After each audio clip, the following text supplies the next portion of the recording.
Good afternoon. It's 3 o'clock. I'm Joseph Nano live from the Circus Sports at Kentucky Downs Studios. The Titans wrapped up their final practice before Friday's preseason finale against the Minnesota Vikings at Nissan Stadium. Quarterback Cam Ward spoke after practice and was asked about where he is in understanding the Titans offense. I think I'm real close. I think I understand everything in the offense. I think it's more of repping every play more. And that's why I'm excited to, get into the game planning because now I'm repping every play that we're going to run the game even more. In other Titans news today, cornerback L'Jarius Sneed passed his physical and was activated off the PUP list, and he practiced today. Sneed, who hasn't participated in any on-field activity since being placed on IR in November of last year, says he's confident he'll be ready by Week 1 against Denver. For our foundation repair and waterproofing needs, you need to visit USSTN.com. Breaking news at once on your home for the Titans and Balls. This is 104.5 The Zone.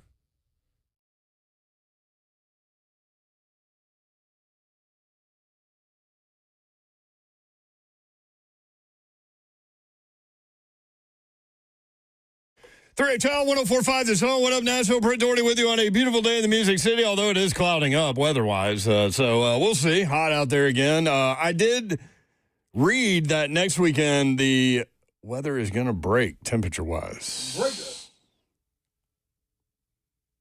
Break like what, Euro? Excuse me, my mic wasn't on. Break like the wind, to Slay. Oh, that's not a good break, Euro. That's never been a good break. Well, let me take a look. Let me clear my throat. Yeah. Let's see. High temperature Tuesday, 80. Low 57. It's breaking, baby. 81 Wednesday, low of 56. 83 Thursday, low of 61. Let's go. What, are you upset about this? It's like, is it real? Like it just break and then just stay there? No. That's what I'm saying. That's what I'm. Let me tell you, Euro. Oh, hump day. Slay Dog is here. I'm in the building. That's a lot right there with the vocal cords. You just went through a lot. Hump day. I'm in the building. Yeah. I was elevated. So Dave Grohl, I heard Dave Grohl, the lead singer of the Foo Fighters, say that like he screams through a lot of his songs. Yeah. And he said that he's going to have to quit screaming or he won't be able to keep doing it. But he still screams. You can't help it. No, he can't help Once you do it, you do it. You do it. The people look for it. Before we get to Slay, whatever he wanted to tell me, Don Davenport is here, y'all. What up? Jonathan on YouTube. Home day, he writes. That's what I'm talking about, Tom. James says, let's go Vols, Big Slay in the house. You better believe it. Hey, lady, listen, okay. Did I say anything? No, you didn't say anything, but your eyes says so much right there. I know that's how I know we inching closer to football season. Because, once we hit the spring, things kind of temper around us. Like, it's kind of like, we in the water, but the waves ain't on, or the hot part ain't on in the hot tub, the bubbles ain't going. But as soon as we get close, I can see Babs is starting to look out the corner of her eye. Her little wings come out, her little eagle wings, where she can fly like a war damn eagle. And all of this starts to happen. Then she want to chant, booyah, booyah, kick him in the booyah and all that. And I'm like, that is not how it goes. Oh, now she's throwing things at you. you. Get physical. HR. Hey, you got to scream all the way to Atlanta for HR. Oh, they'll never be. I'll be abused by the time they make it. Yeah. But I'm free. It's on. Babs, why you cutting your eyes at me? He said go Vols. Like, what's wrong? I know. Y'all got championships. Y'all got quarterbacks. You accumulated like 7 titles or 9 titles yesterday. I thought it was just in 2004, and then I get home, it's like 9 titles. Yeah, man, that's cool. Like, this was supposed to happen. Alabama did the same. Zach Lyon's sitting there texting me, wow, look what Auburn did. I'm like, dude, Alabama has like 4 fake claim titles. Yeah, so Alabama did it, and then Tennessee did it. The problem with you is that, or your people down there, is that Alabama did it, like, and Tennessee did it, nobody was really watching. Yeah. And now social media, Auburn just going to, here we are in 2025, we're just going to claim 9 more titles. We know how to get on the radar. I think Alabama has 18 claim titles. 16 of those are recognized by the NCAA, and 6 or 7 of those are shared with somebody else. That's okay. Shared titles are okay. Hey, listen, man, claim what you want to claim. I'm giving Auburn a hard time, but, claim what you want to claim. Yeah, I don't we care. did it. What does it do for me? It doesn't change my life. All right. Tennessee Y'all is can have as many titles as you want. I don't fine. know. The Vols were the 2024 national champions. I'm claiming that. Yeah. Just for me, not for the program. I mean, I really don't understand the 2004 one, but I was irate that Auburn that year. I was irate on the radio that Auburn did get a shot at it. I'm like, undefeated SEC champion? These two knucklehead programs, USC and Oklahoma, sorry, USC and Oklahoma fans, but in the moment I was mad. So I was like, they hit the preseason AP poll 1 and 2, and they didn't lose. So that goes to all y'all that are against the preseason bowl, and then Auburn, who couldn't crack it because, I mean, they went undefeated. Because it was stupid. Yeah, it was stupid. I'm with you. But you did cut your eyes at him. I did. Listen, football season's here. It's hot out. Got emotions running. It's a hard Day's time night. to be an Auburn fan right now. So Well, I mean, apparently, according to the head coach, you're going to play 3 quarterbacks against Baylor. yeah, Which exactly. It is hard to be an Auburn fan right now. Listen, I know all you Vols know exactly how this feels. Oh, man, we went through like 15 years of this. Yeah. Don't agree. See, this is No, it's true. I agree this with her. is SEC crabs in the barrel. Like Babsy, Crabs we in the talking barrel. to you. We trying to get you out of the barrel to cook you, and then there you go. You try to pull back down and say, nope, look at them little crabs, so which makes us grab you and pull you back down here in the barrel with us. I don't want any of us to be in the barrel. It just means more in the barrel, Babsy. Well, hey, did you see Eli Drinkowitz said he's Yes. going to play both quarterbacks in their opener. Hey, man, so nobody Might as well. knows. They're favored by like 40. I Who they mean, playing? I don't know. I can look. forget. Whoever Missouri plays. Thanks. They've got Kansas week 2. Oh, well, I mean, They're going to win that one, too. I know, but that's like I mean, in the third quarter of games, like even though they hadn't played them in a while, they sit there and say F Kansas. So oh, I forgot that rivalry. Yeah, you're right. yeah. Right. Okay. Yep. Yeah. Bo Central Padula Arkansas and is who they Sam start with. Horn will play in the opener against Central Arkansas. there you go. I can't wait to look up this point spread. 6:30, it's a night game too. Might as well be. I mean, it's hard to get to Como. You got to give people a chance. Absolutely. Trust me, it is. There are a lot. Have you guys know there's a lot of programs this year going with the 2 quarterbacks or multiple quarterbacks early on. I think. I mean, is it usually a young one and a transfer is what we deal with here? That's a portal. I think UNLV, madness. Dan Mullen is playing both his guys as well. Auburn is playing all 3 of their guys, supposedly. He's not going to play all 3. He just wanted to be done with the conversation. He needs to play so he said yes. He needs to play Jackson Arnold and the freshman. What's his name? Deuce Knight. Yeah. And let Deuce Knight go out there and have some electric plays and be done with it. Mm-hmm. Let him win it Yeah. on the field Yes. Because he will. and just scrap that whatever million that you paid Jackson and move on. Oh, here we go. Zach Lyons. If you got 3 quarterbacks, you got no quarterbacks. Not true. I love the Alabama Auburn stuff. I don't remember Zach doing this last year. It was a little bit more quiet.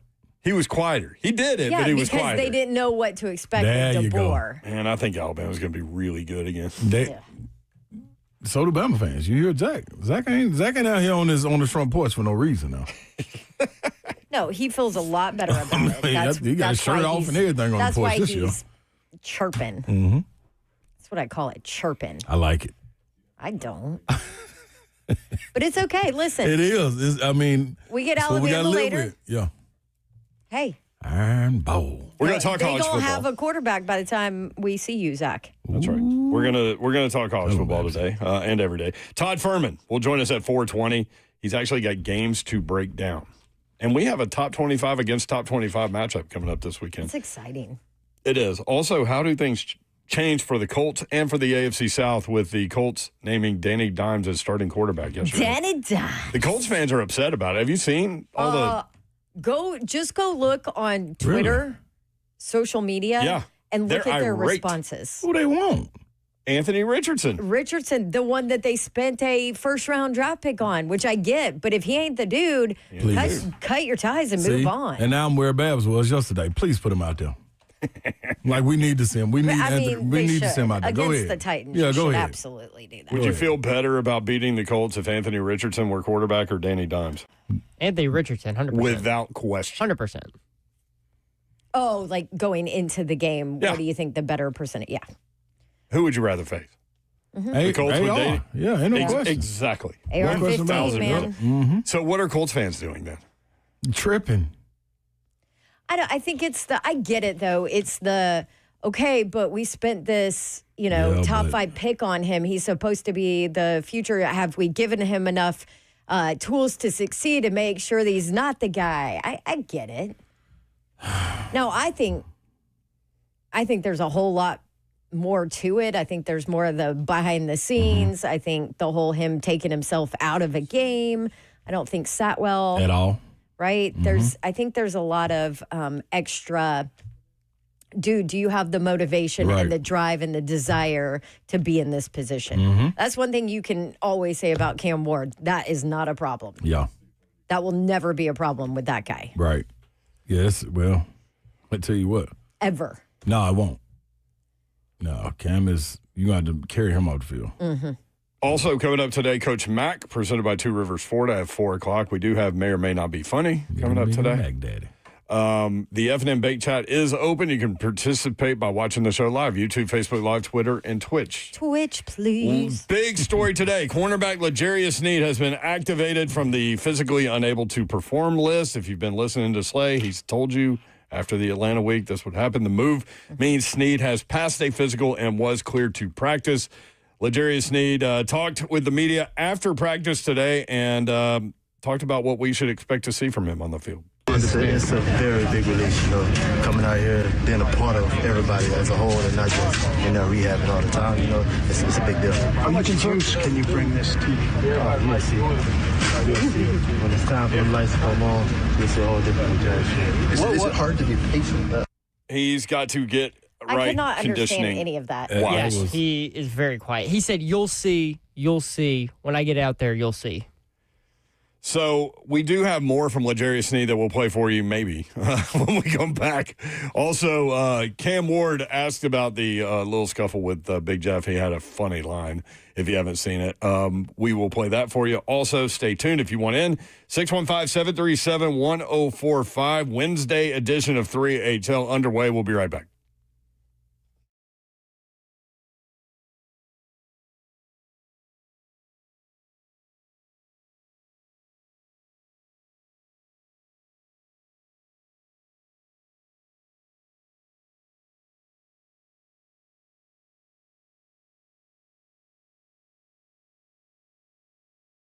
Two Rivers Ford is all about zero right now. Zero as in zero money down, zero payments for 90 days, 0% financing for 48 months on most of their models, and zero on regularly scheduled maintenance because Two Rivers Ford throwing in a 2-year complimentary maintenance plan. How cool is that?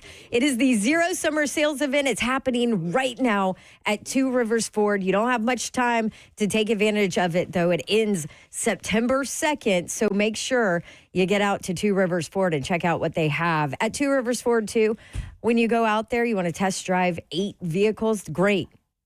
They'll help you do it, and their salespeople will not pressure you. Zero pressure when you're shopping for a vehicle because they don't work on commission. They're just there to help you. And you'll get zero surprises at Two Rivers Ford because they're honest, transparent, A-plus members of the BBB, and family-owned since 1983 right here in town. What you see is what you get at Two Rivers Ford, the South's most trusted Ford dealer. Check out the Two Rivers Ford Zero Summer Sales event today. What's happening, good people? Summer fun may be coming to an end, but summer heat still going to be a while. It's going to be around for a while now. If your HVAC has been on crutches along and just hobbling along all summer, well, this is the time to call Spring Hill Heating and Cooling. Spring Hill Heating and Cooling offer 72-month no-interest financing with approved credit. If you called another company, like, let me just check this out. Let me see if somebody else can do better. And you're not sure if they agree? Well, Spring Hill also gives free second opinions. So jump on it. right now, SpringHillAC.com. Spring Hill Heating and Cooling, they are the heating and cooling company that can take care of all your HVAC needs. So don't keep sweating it out. Call Spring Hill Heating and Cooling today. Why? Because Kevin and the fam, they take care of you. They opened the doors back in 2011. And while raising his family, who now works in the business and treats you like family, it's all a family affair. That's right. So you come be a part of the family, the Spring Hill Heating and Cooling family. Make sure you are out and about and not sweating it in the house. SpringHillAC.com.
3HL 104.5, the Zone. Brent Doherty, Don Davenport, Ron Slay, underway on this Wednesday afternoon in the Music City. Hope you're having a great day. Hope you're having a great week.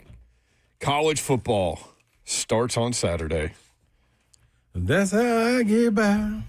Iowa State, number 22 in the country, against number 17 Kansas State. Kansas State, a 3.5-point favorite. 11 o'clock, ESPN, live from Dublin, Ireland.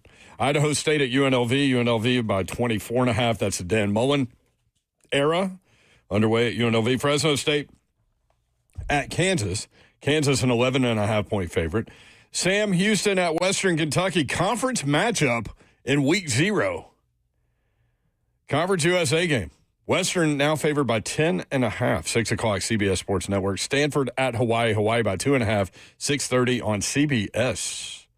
Vikings at Titans. Titans favored for the third consecutive game. Titans favored by 3.5 against the Vikings Friday at 7 o'clock. We'll talk with Todd Furman about all of that. You'll favor me in the regular season. I can't do it, Slay. Okay. Not very often, Well, if at all.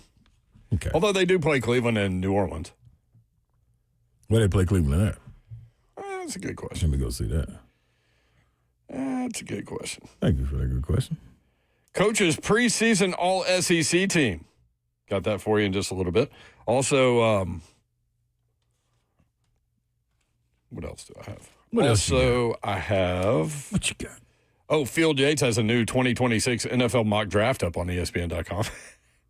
I just thought it was interesting to see because he had the Titans picking 3rd, but trading with New Orleans for pick number 5. And it's interesting who he has the Titans taking. Also, other first-round SEC players, I think, kind of gives you a look as to who you might be looking for this season if you haven't paid attention in the offseason in terms of players in the conference. There are 11 SEC players he has in the first round. Also, 6 quarterbacks in the first round. From the SEC? No. Oh, I was in going to say, general. good gosh. 6 quarterbacks in general. No way. Like, wow. What are we missing? Okay. Gotcha. 3 of the 6 Although there's are probably 3, yeah. 3 of Yeah. the 6 are from the SEC. Okay. 24/7 Sports Did all that include freshman Archie? team. I mean, Archie. Arch. Yeah, we can bring Archie back. It does. That's what Ed Orgeron called him. He called him Archie. Well, yeah. I think he's a little bit closer to the family Yeah. and is allowed to do that. I'm not Archie. sure that I can pass for that. Archie's the guy. He's the man. 24/7 Sports all freshman team. I've got the SEC players for you. Again, just to give you an idea of who you might be looking for this year. All transfer portal team. Oh, jeez. All of this is now. Also, I saw something on, I don't know, one of the Instagram reels or whatever. And this lady was like, what is pickup basketball? Like, she didn't understand the concept of, like, guys going to the gym or the court and calling I got next or whatever and waiting to play. And then the 5 that win stay on the court and the 5 that lose go. And then she didn't Did she not understand that understand concept. why it was called pickup? Yeah. I don't know. But then I talked to somebody today that had no clue as to any of that either. Really? Do they? And I was like, really? People don't understand that? Like, They had to be super I grew young. up only child, mom working all the time. I lived in Green Hills. I would walk down to Julia Green, and usually there would be games going on, and you would just, I got next. And people are like, well, who did you play with? People I don't know. Yeah, like, Or, if people showed up every Saturday or Sunday or whatever it is, then you get to know them. But wow. or you go to Hyper at Tennessee and pick up. You would go to Thompson Bowling, pick up with your teammates. You don't want to mess around with idiots like me. Nah, even though I come in there We in the would just summer. go to the high school. Pick up. We did that in the summer. I thought that was gym. interesting. Legarius Sneed back at practice. What's your confidence level that he's going to be good to go and ready to go and be Legarius Sneed for the opener? That's the tough part. That last little part you threw on there. He said, I got to get right conditioning wise, is what he said. Quad's no longer a worry. Where are y'all with that? Why are you looking at me like that? Am I crazy to ask the question? I don't know. My percent is 0. For the opener? No.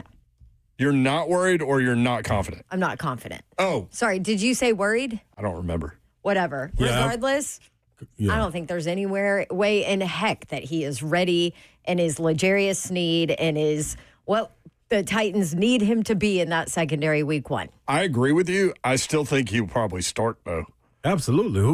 Him at who 70%. Darryl Baker Jr. I mean, what's your other option? Darryl Baker Jr.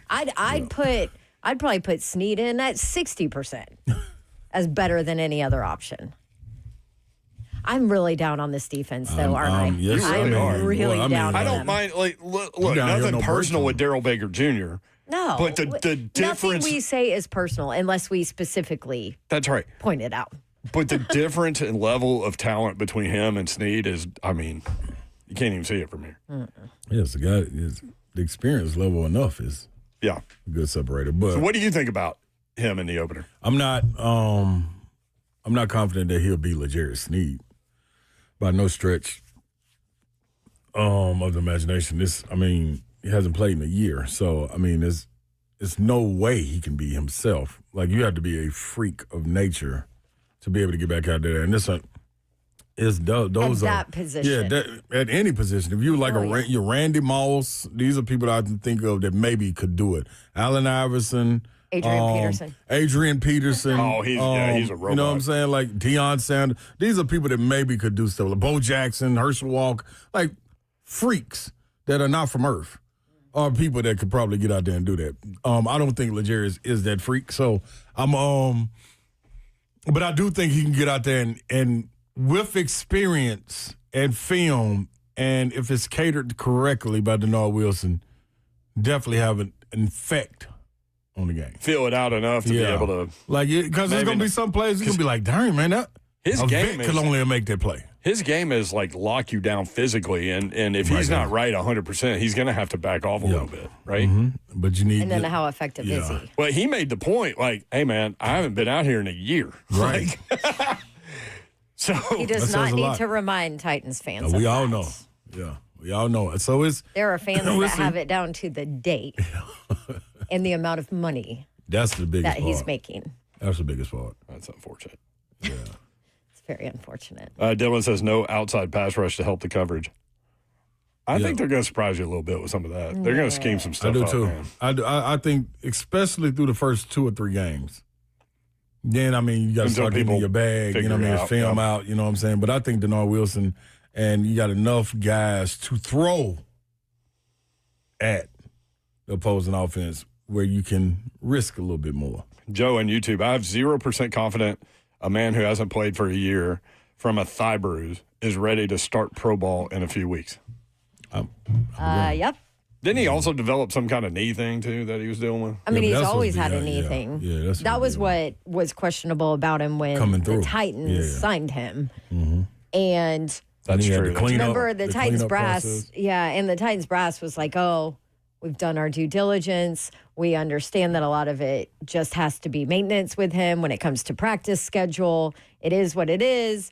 It doesn't affect his actual play, but you're not going to have him in practice as much. Mm-hmm. Which we've seen that with vets for years around here. Yeah. Tyler, I bet Big Jeff plays some edge this year. I think they're going to be multiple in the ways that they use him. Will he stand up? Probably, honestly. He is looking so fit. Mm-hmm. I think they're going to do different almost things like with him. Chiseled. Yeah. It's fascinating to watch him move now. He put the work in. Yeah. Yep. 3HL, live from the 104.5 The Zone Circa Sports Studio. Kentucky's largest sports book can now be found at Circa Sports at Kentucky Downs. 615-737-1045. 615-737-1045. Friday, we will be broadcasting live at Nissan Stadium in advance of the Titans-Vikings game.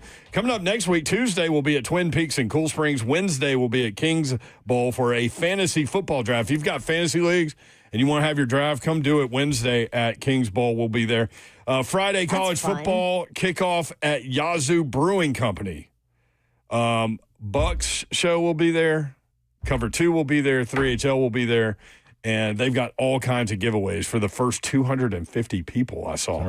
Turn up and get there, y'all. It's a cool location right there on the river in Madison, and it's a large venue. So we'll tell you more about that in detail as we go through today. Today is National Radio Day. Oh, that's us. Oh. How about that? Oh, we get a day. Yeah. Oh, it's just, does school get out? Does school get out today for us? I mean, shoot, they've got like early release half days. I was going to say they should get out early nowadays. to get Babs going. I mean, y'all don't even start with me.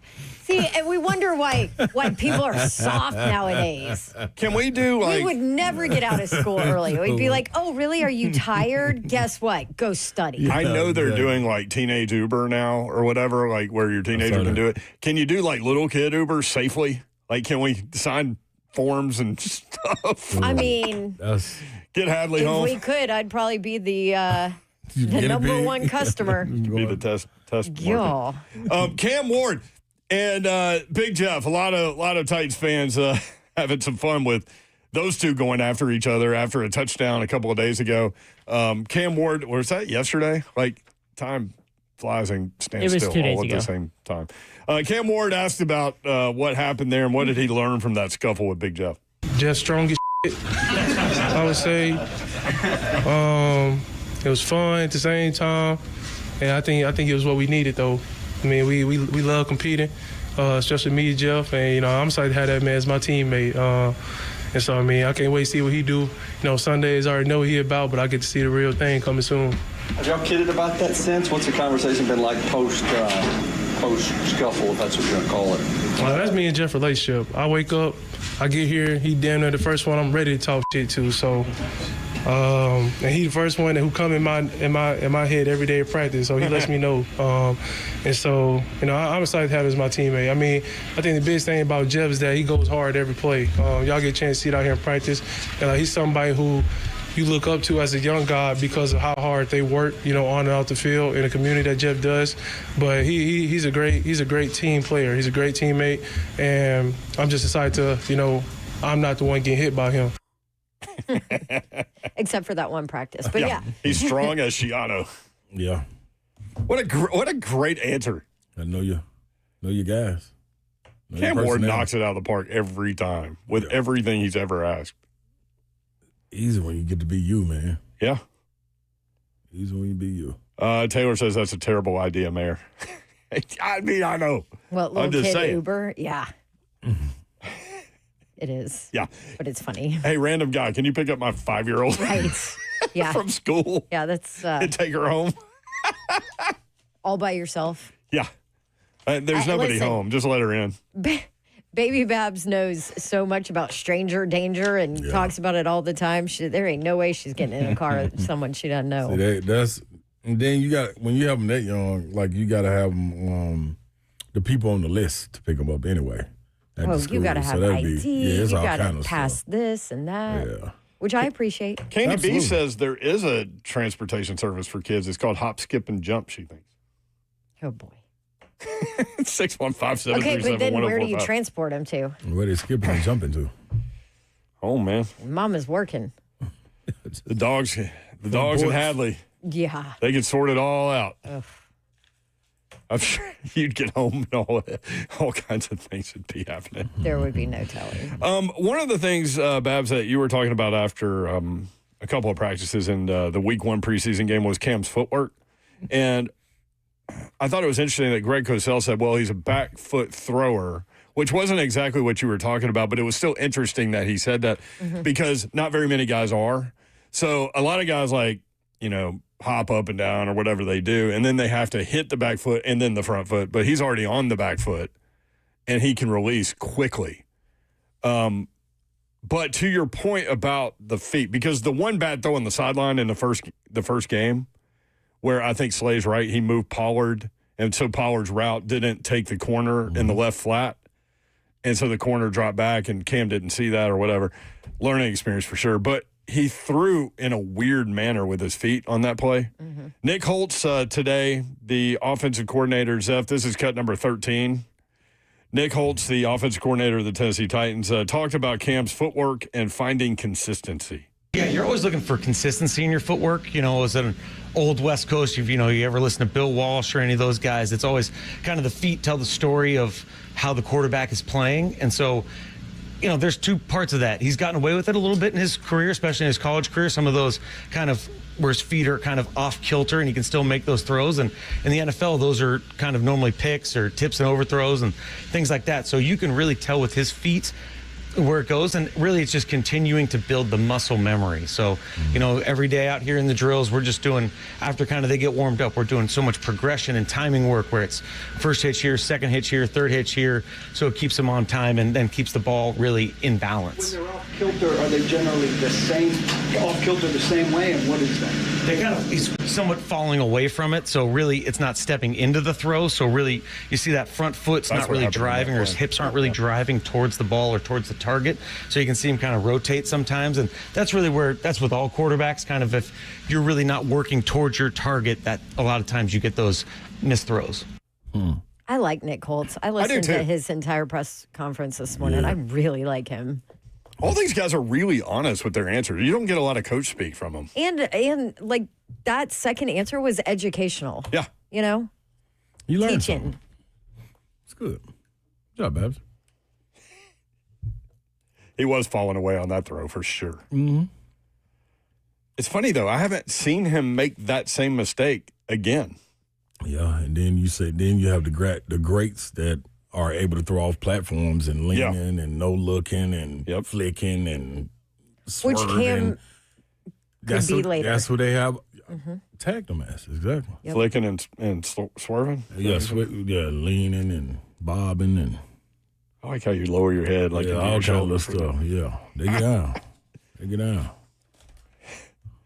You could almost transition from that into the bring sexy back thing with the shoulder. The whole little joint. We'll get Zep to put it together one day. But not right now. Cam Ward talked about it too. What's the biggest thing he has to work on with regard to his footwork? Just staying, I'll say, ready to throw, not get hoppy in the pocket, and I just think having a base with me the whole time. I was a big overstrider early, in my college career. I slimmed that down some. Then also just, staying what my quarterback coach Daryl's helped me get to this point, staying with it. An overstrider. Mm-hmm.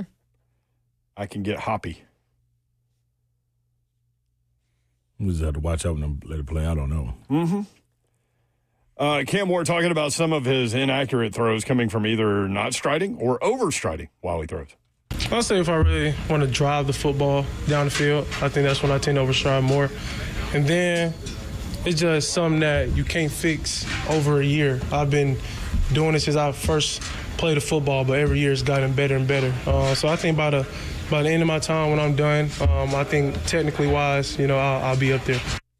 What is overstriding? In his drop or like? No, I think maybe when he's getting ready as to he releases, he goes forward too far, maybe.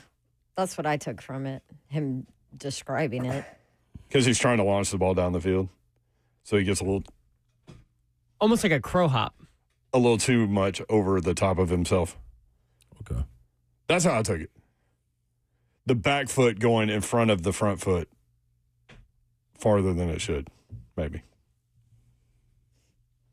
Like too long of a stride. To let it go. Right. So like too long. Okay. Too long? Too high? What do you mean too high? That's how I take it, because that affects your accuracy, right? Right. And that's something you have seen with him. Yep.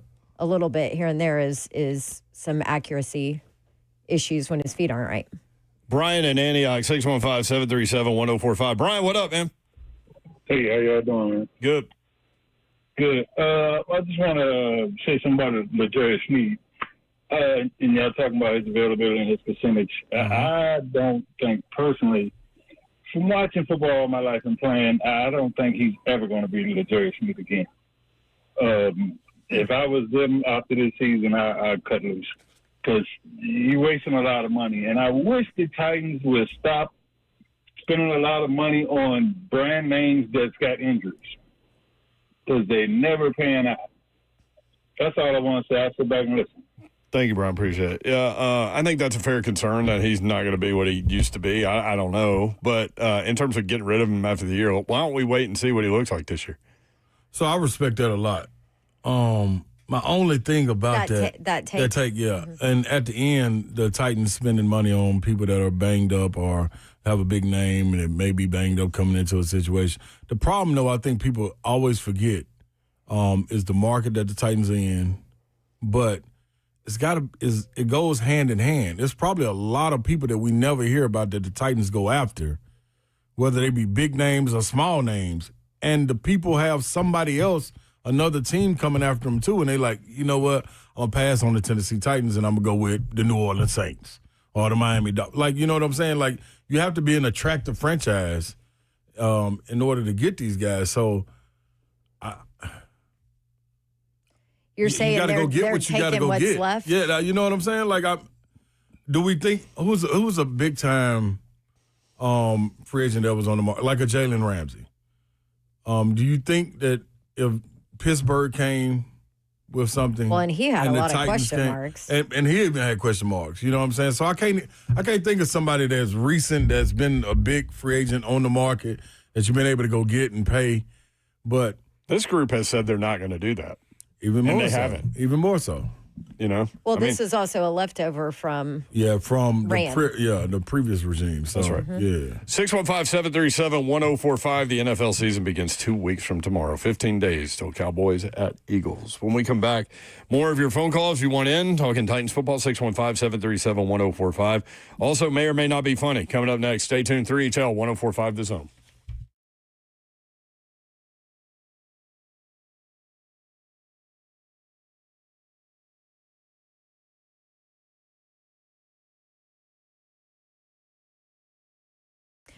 Okay, so this is really random, but Baby Babs has this little microscope that she likes to go look at everything. Well, this morning she was looking at our carpets, and that was a little disturbing. I think we need our carpets cleaned. It's time for Zero Res to come on over. Dust mites, pet dander, bacteria.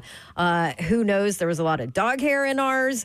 Yes, all of that dirt and grime can make your carpets look dull, worn, and professional cleaning can restore them. And that's exactly what Zero Res is. But on top of that, I mentioned dogs. I mentioned my toddler. Well, guess what? They don't use soap. There's no residue. You get soft, fluffy carpets. They stay clean longer. Zero Res's ZR water technology cleans and sanitizes surfaces without detergents or harsh chemicals. And so nothing is left. They've got the highest approval rating possible from the Carpet and Rug Institute. Zero Res rated the #1 cleaning system in the nation by an independent testing laboratory. So when they clean, there is nothing left behind. I can attest to this because they have cleaned my carpets numerous times, and clearly it's time to have them back. So for the month of August, tell them that I sent you, and this is what you can get. 3 rooms of carpet cleaned for $109. 20% off cleaning area rugs, upholstery, air ducts, and more. So go ahead and give them a call. Restrictions may apply. 615-535-9376. That's 535-9376. Or book online at ZeroResNashville.com. Zero Res, spell it backwards or forwards. It's the right way to clean. And don't forget to ask about air duct cleaning.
3HL 1045, The Zone. Britt Doherty, Don Davenport, Ron Slay with you. By the way,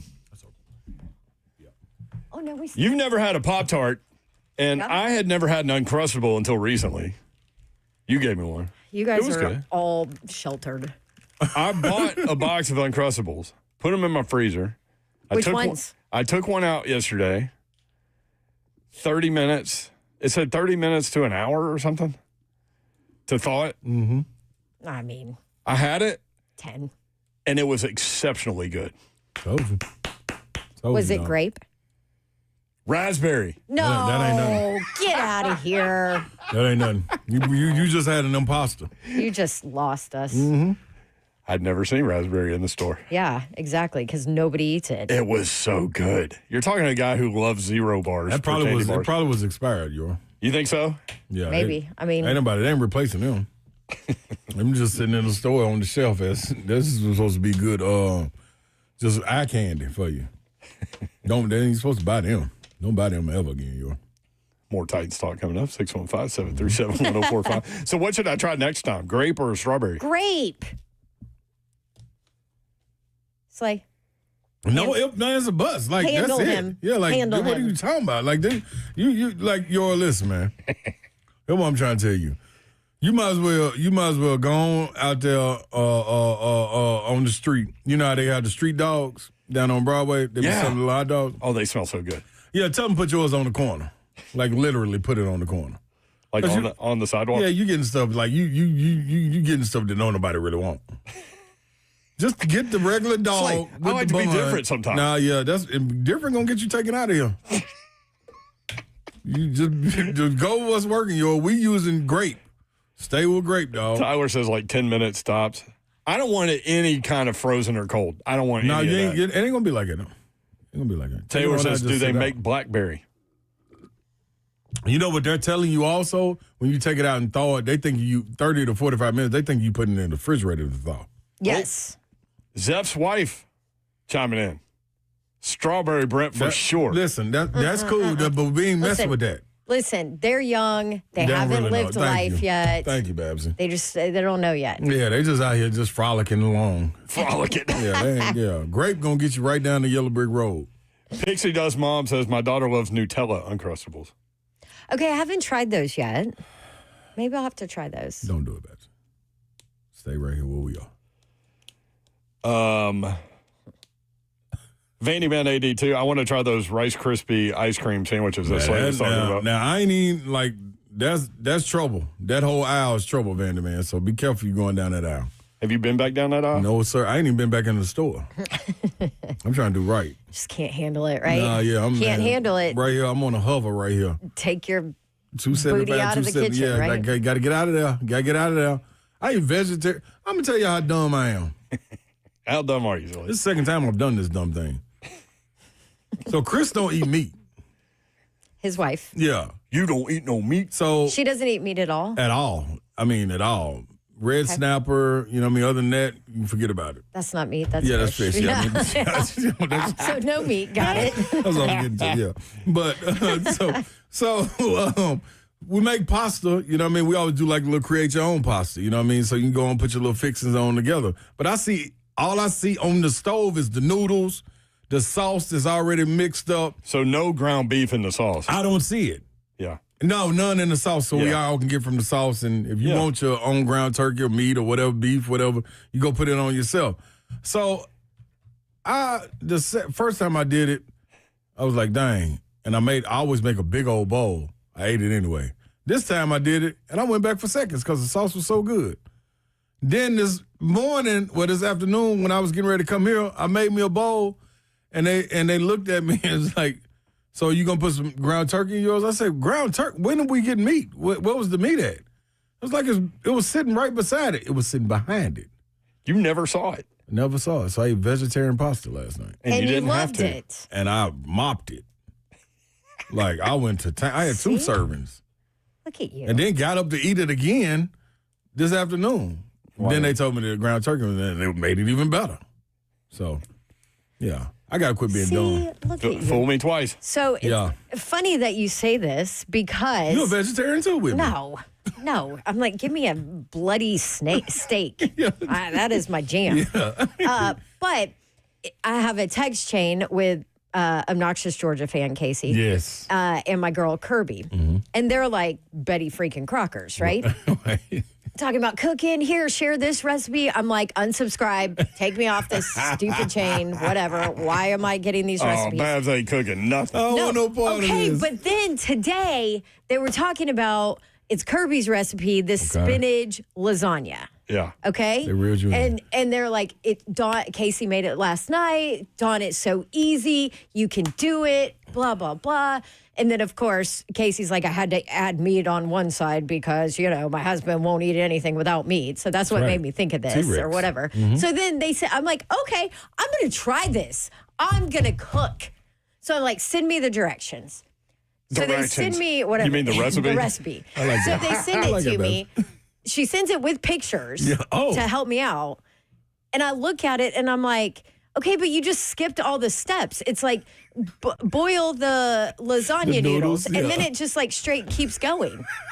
I'm like, but wait. Then we'll do what with them after they boil? But also, how do you boil lasagna noodles? I've only done spaghetti. Do they all fit in the same pot? Do I do it? Because eventually you're putting this in the oven with all this other stuff in it. So I'm like, wait, do I cook the lasagna noodles all the way? Then aren't they going to be mushy after the oven? And also, they're big. How do you fit them in? I don't know what I'm doing. Here's what you do. And call Kirby, and you'll be okay. And be like, just come visit me and cook this for me. Great, thanks. Babs, you should have invited us over while you were doing this. I would have sat there and watched, I promise. She didn't do it. She just was thinking it through. After that, I was like, oh, it's easy. So then I'm like, see, this is the problem. All you women out there that are like, oh, it's so easy. You can do it. Look at this recipe. I'm like, that crap ain't easy.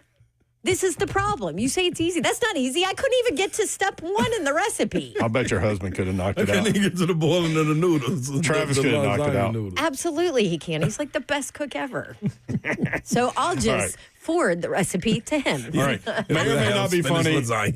Will take place at 4:45 now. When we come back, Coach Mack, presented by Two Rivers Ford. We'll talk Titans football next. 3HL.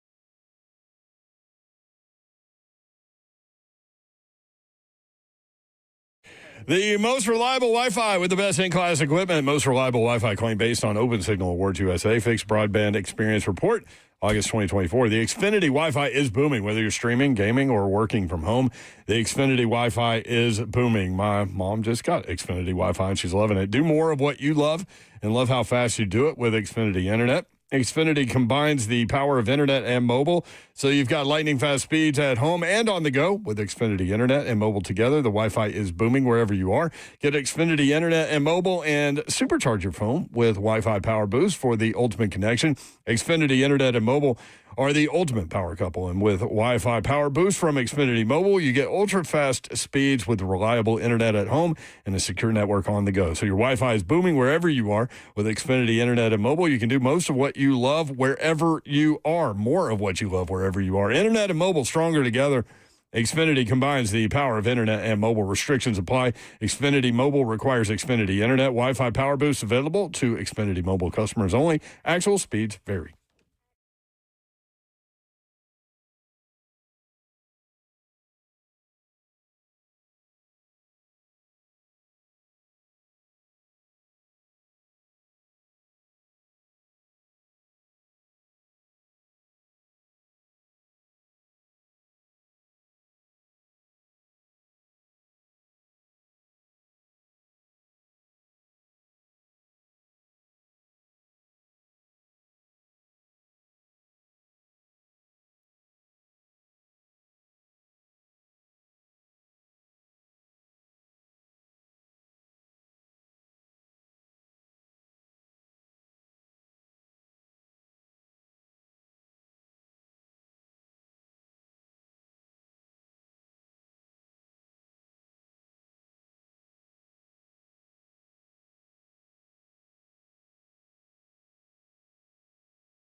Good afternoon. It's 4:02. I'm Joseph Bonanno live from the Circus Sports at Kentucky Downs studios. The Titans wrapped up their final practice before Friday's preseason finale against the Vikings at Nissan Stadium. Quarterback Cam Ward spoke after practice and was asked about where he is in understanding the Titans' offense. I think I'm real close. I think I understand everything in the offense. I think it's more of repping every play more. And that's why I'm excited to, get into the game plan, because now I'm repping every play that we're going to run the game even more. In other Titans news today, cornerback Sneed passed his physical and was activated off the PUP list, which means he returned to practice. Sneed, who hasn't participated in any on-field activity since being placed on IR in November of last year, says he's confident he'll be ready by Week 1 against Denver. For our Foundation Repair, whatever needs you need to visit USSTN.com. Breaking news at once on your home for the Titans and Balls. This is 104.5 The Zone.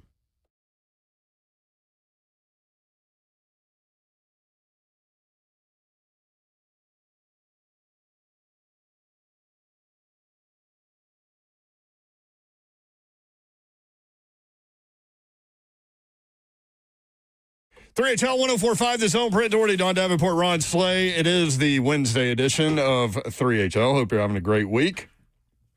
Slay's mic is on. What? What is Wednesday for us? Hump day.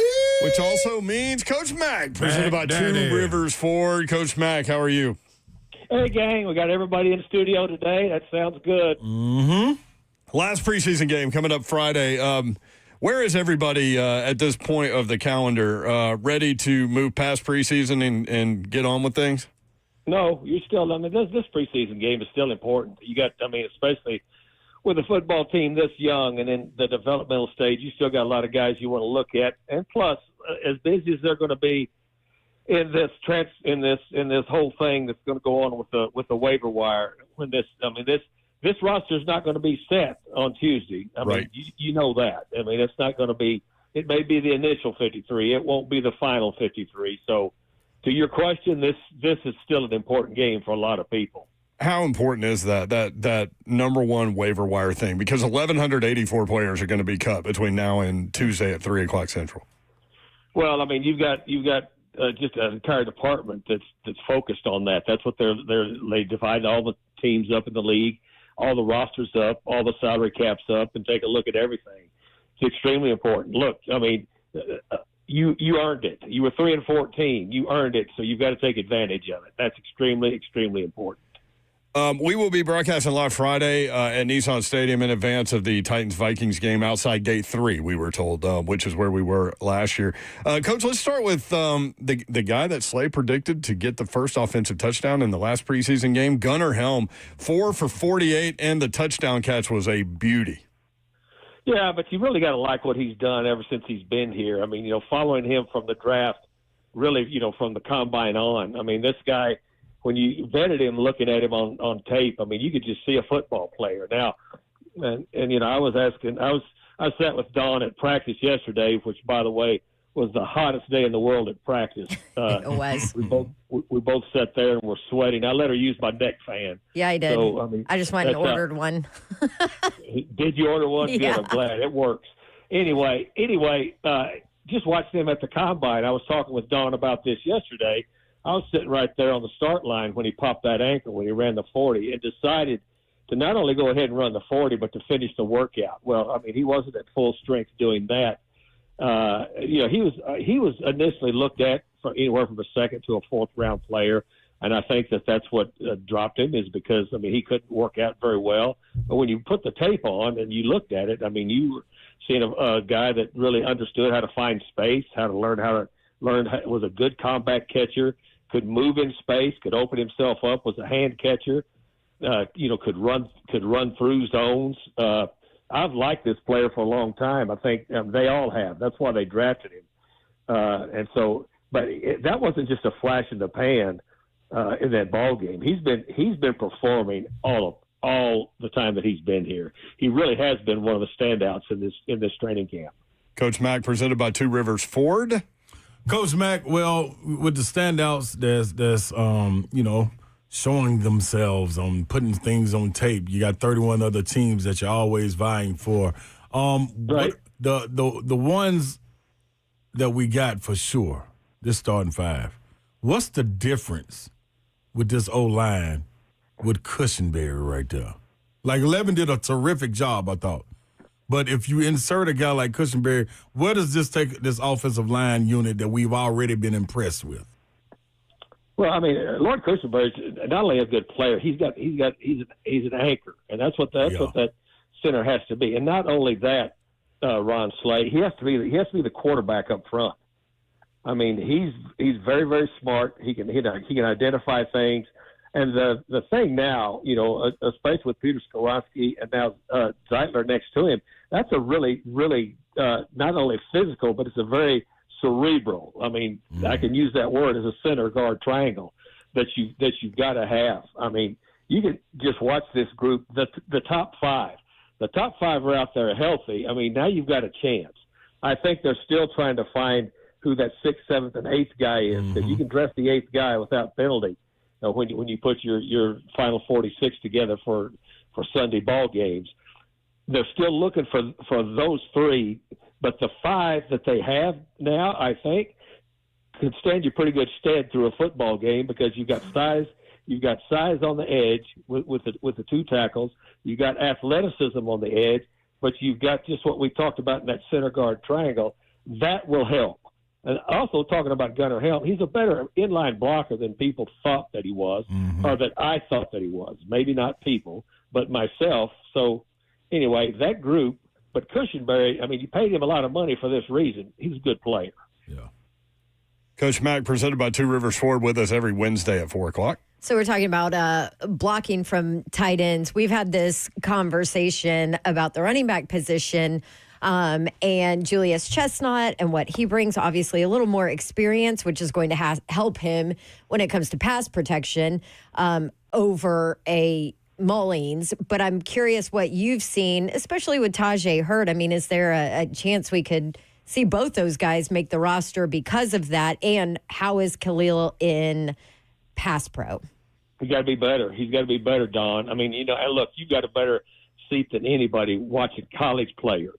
Yeah. Because, and they're not asked, the running backs in the collegiate game are not asked to block because it's 5-out schemes most of the time. And they're mostly out there check releasing. They're not to be in that protection a lot. You've got a lot of, and that's something coming into the league. I mean, they've got to learn how to block, and Mullings has got to be much better than that. He's had 2 missed blocks that have been costly, even in the preseason, and they work on it. But that's not unusual for a back coming into this league not knowing how to block, because you've got to be involved in the protection in the National Football League. It's mandatory.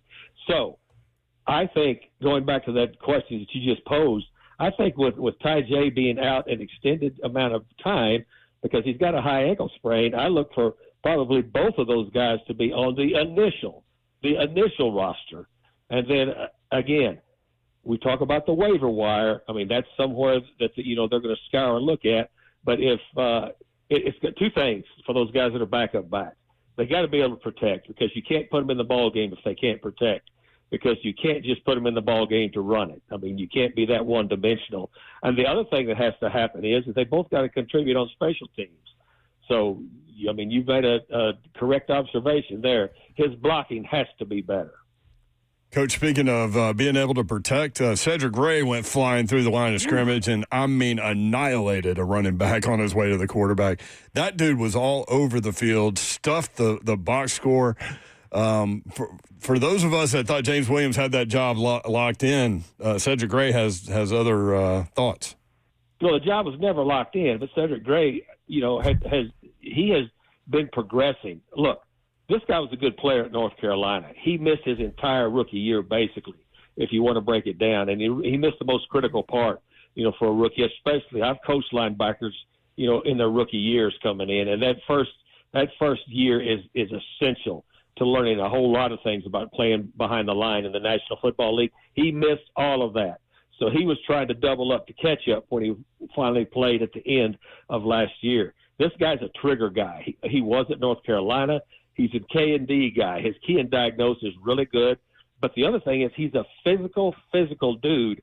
And really, now that Cody Barton was brought in, I mean, I paid a lot of attention to a lot of things. But when I talked to Frank Bush about this player, Cody Barton has settled those other two guys down so that they can play. They can play.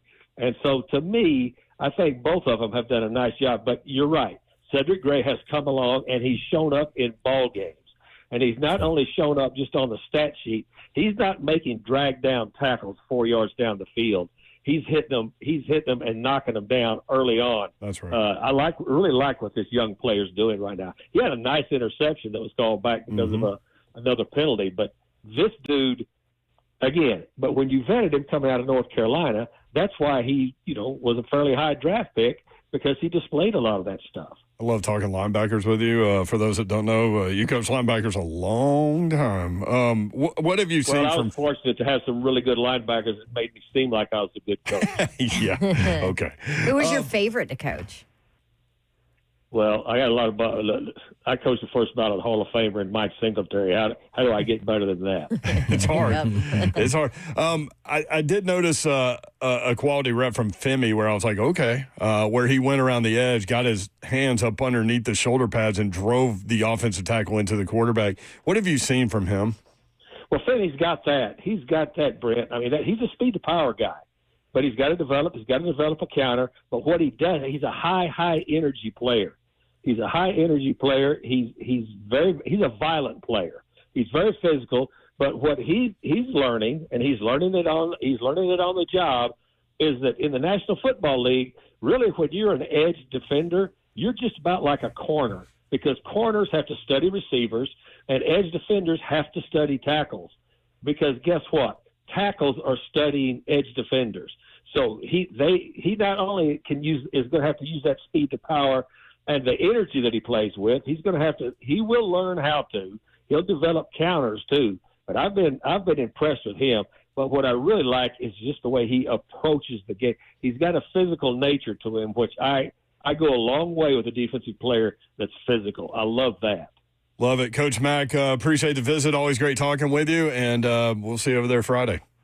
All right, guys. Enjoy. You're going to have some cooler weather, so you won't be roasting out there before the game. See you guys. Thank you, All Coach. right, Mack. Thanks, Coach Mack. I mean, it's not West Texas hot, but. Oh, better not be.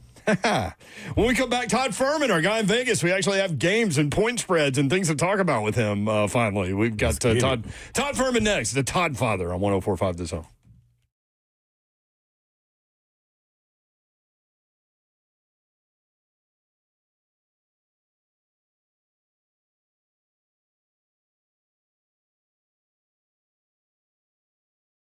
I want to tell you about my friends at Gupton Dodge Chrysler Jeep Ram in Springfield, Tennessee, about 30 minutes from downtown Nashville. Best vehicle buying experience you will have ever had. They'll be your friends as well. Just go up there and let them know what you're looking for.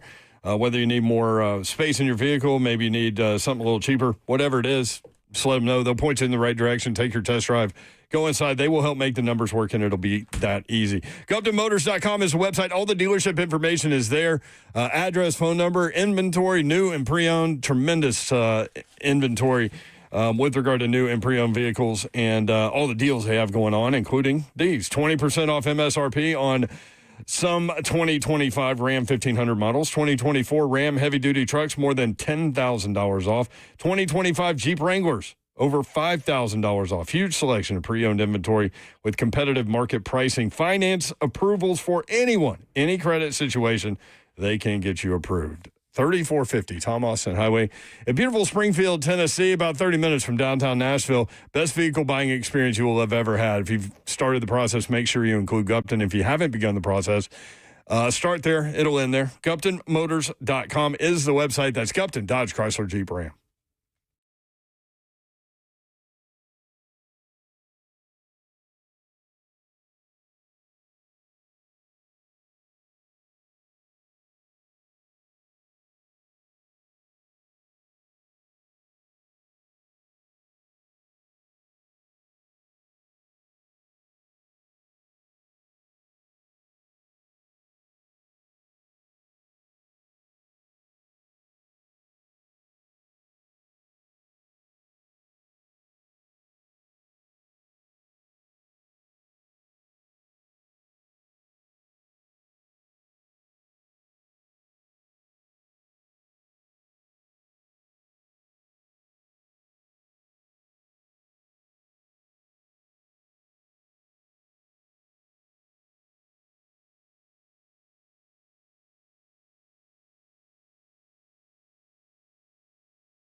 3HL 1045, the Zone. Brent Doherty, Don Davenport, Ron Slay. College football begins this weekend. It's time. Todd Furman joins us now at Todd Furman, our guy in Vegas. Todd, what's up? How are you? Always a pleasure to catch up, and it's just a question between now and kickoff, essentially, of week one, how many more national championships Auburn is going to claim to add to that illustrious college football history. How did I know this was coming? Here we go. Hey, listen. I mean, Don, you play stupid games, you win stupid prizes, and this is the definition of doing so for Auburn. Claiming titles in 1910, 1914. Clearly, that is going to change the recruiting trajectory and the overall profile of the team's progress this season here in 2025. Hey, listen, you play stupid games, you get stupid prizes. How are you feeling about your Auburn-Baylor bet now that Hugh Freeze just said that he's going to play 3 quarterbacks against Baylor? It doesn't make me feel a whole lot better, but the joy of getting the best of the number is that I can easily get off that position right now, should I so choose, and take a little bit of Baylor back at +2. But like they always say, if you have a quarterback competition and you have 2 quarterbacks on the roster, it tells you don't have one. And I guess in the case of Auburn, it may be a lot more dire than we ever anticipated. So are you diving in on Baylor? We need to know these things. No, I haven't sold off my position yet. I would love to be able to get a 3 if I was going to dump some of that, but I don't know what the hell is going on. I mean, there is so much nonsense that goes on with a lot of these programs leading up to it, whether it's Auburn making those comments, Missouri saying that they're going to play 2 quarterbacks and prolong their quarterback competition, some of the bait and switch that might be taking place with Notre Dame, with C.J. Carr and Kenny Minchie. I mean, this is the world we live in now where no college football coach wants to tip his hand in advance, and I guess it's their prerogative as if we're not going to see these games unfold in real time sooner rather than later. All right, Bobby Brown. Dewey, Cheatham, and Howe. Todd Father starting strong in all caps. Yeah. Dane says, love that Carolina blue, Babs. No. Come on. It's turquoise. All right, so no Bet the Board podcast. I'm so sad. I'm so sad about that. I'm not. But go ahead. I'd rather talk to Payne anyway. I just rather text Payne. Hey, look, if you can get to Payne, I mean, by all means, I'm pretty sure he's gone into WITSEC these days. Yeah. So where will you be putting your picks out? This will be one of the primary channels. I'll do a couple of radio shows throughout the course of the week in some prominent college football markets here with you guys. We'll do your friends in Birmingham as well on Fridays. Talk a little bit more NFL with my friends in Chicago, and provide some NFL analysis more than anything else as part of my responsibilities with CBS. So it's definitely going to feel a little bit different without having that home base for Bet the Board, and people are going to have to work a little bit harder to get some of my thoughts on the marquee games. But hopefully you guys get your ratings to go up every Wednesday afternoon around this time, especially those Wednesdays, Brent, where it's you and me. It's Slay's on vacation, Babs is on vacation or on assignment. We're the real diehards. We're the stalwarts that have been here since day one and will continue to be here after Slay and Babs decide they want to move on to bigger and better things. Program note, Todd, it'll be me and Babs next Wednesday when we talk. Yeah, there we go. I figured someone had to take a vacation. I mean, I've had the 3 of you guys in the studio for, 2 out of the last 6 weeks. I took my vacation in July. So it's, just a matter of time before we'll get everybody back together maybe once or twice between now and Thanksgiving. Todd Furman with us at Todd Furman on X. Give him a follow. How does Danny Dimes starting for the Colts affect Indianapolis and their win total in the AFC South, if at all? So it hasn't really moved their win total much. We did see them take money for week 1 in anticipation of that move against the Dolphins, but that's as much a play against the Dolphins as it is on the Colts. For me, when I look at what this means for the Colts big picture, I think it raises the floor for what Indianapolis can accomplish this year, but in my opinion, it limits their ceiling as well.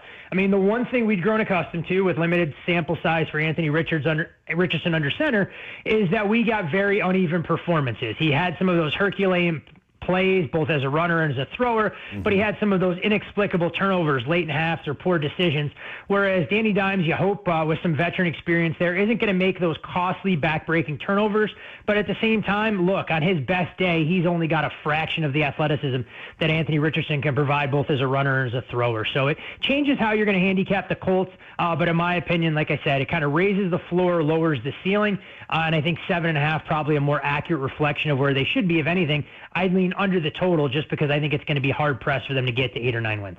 Man, Tom, you got to believe, though, that he gives them the better chance as far as to winning in this season, right? Anthony Richardson, what would they get, 5, maybe 6 games?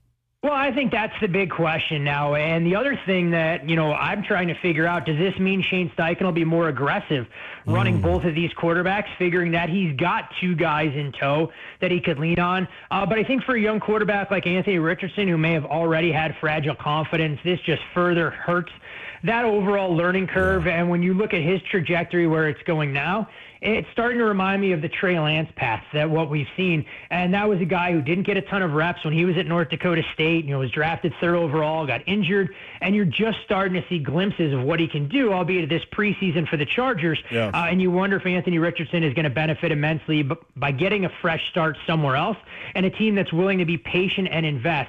Because the one thing we've seen in the NFL is that if you're drafted in the first round, somebody else is going to take a chance on you for that immense potential, unless your name is Jamarcus Russell. Purple train. Purple train. Why is that? That is exactly what we all think of when you say Jamarcus Russell. And the story that coach told me that Jamarcus Russell, while at LSU, before he was drafted overall number 1, once they had a timeout called, he goes over to the sideline, gets the play from the coach, goes to the huddle, forgets the play.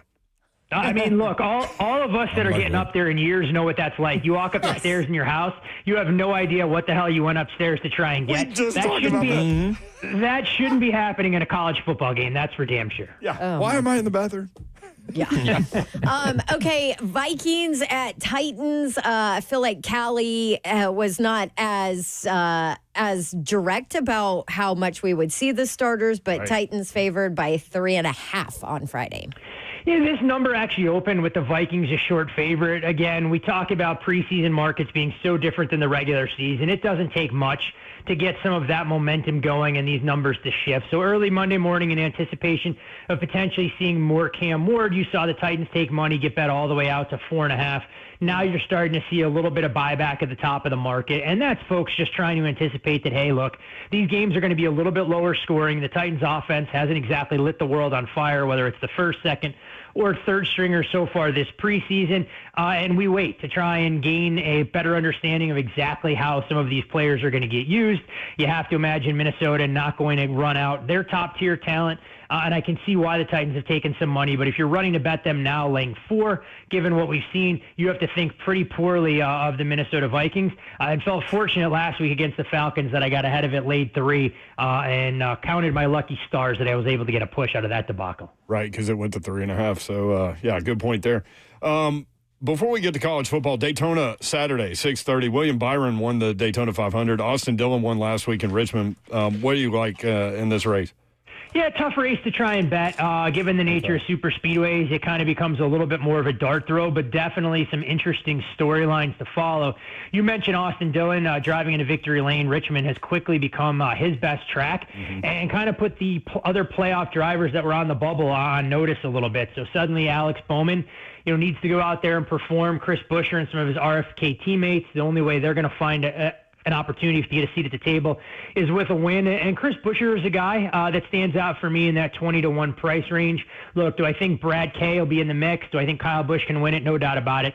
Their number's just too short. So if I was making a slight case and you're looking to get involved from a purely entertainment perspective more than anything else, Chris Buescher would probably be the guy that I'd gravitate towards in that 20-1, 25-1 range. Who are we rolling with in the PGA Tour Championship at East Lake?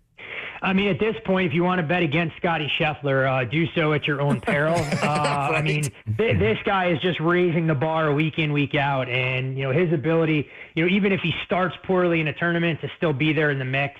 So tough to try and go against them. A 30 golfer field at East Lake for the Tour Championship. I wouldn't fault anybody for taking even such a short price on Scotty at around 3-2. So won't be involved there. Had a little bit of Ricky Fowler last week at 80-1. Thought when he was 10 under at about 3 or 4 strokes off the pace, might be able to catch a Hail Mary. But then Ricky Fowler reminded us who he was and proceeded to shoot 3 over par over his last 5 holes. 5 FBS games coming up on Saturday, week 0. Finally have some college football. And let's go from the latest start time to the earliest, because the earliest is 2 ranked teams. Let's start with Stanford at Hawaii. Hawaii favored by 2.5, 6:30 on CBS. Yeah, major line move in this game from where it opened earlier this summer with Stanford a short 2.5-point favorite. We're now looking at kind of Hawaii, a 1.5 up to 2.5-point favorite, painted across the board. This is where Timmy Chang and the Rainbow Warriors have to probably get bowl eligible for him to feel comfortable maintaining his job. Of course, a program icon that hasn't been able to recreate some of that offensive magic we've grown accustomed to over the years, but it's a Vegas kid under center. In Mia Alhado, who lit up New Mexico in the regular season finale last year. Then again, Slay, in his current physical condition, might have been able to light up that New Mexico defense as well.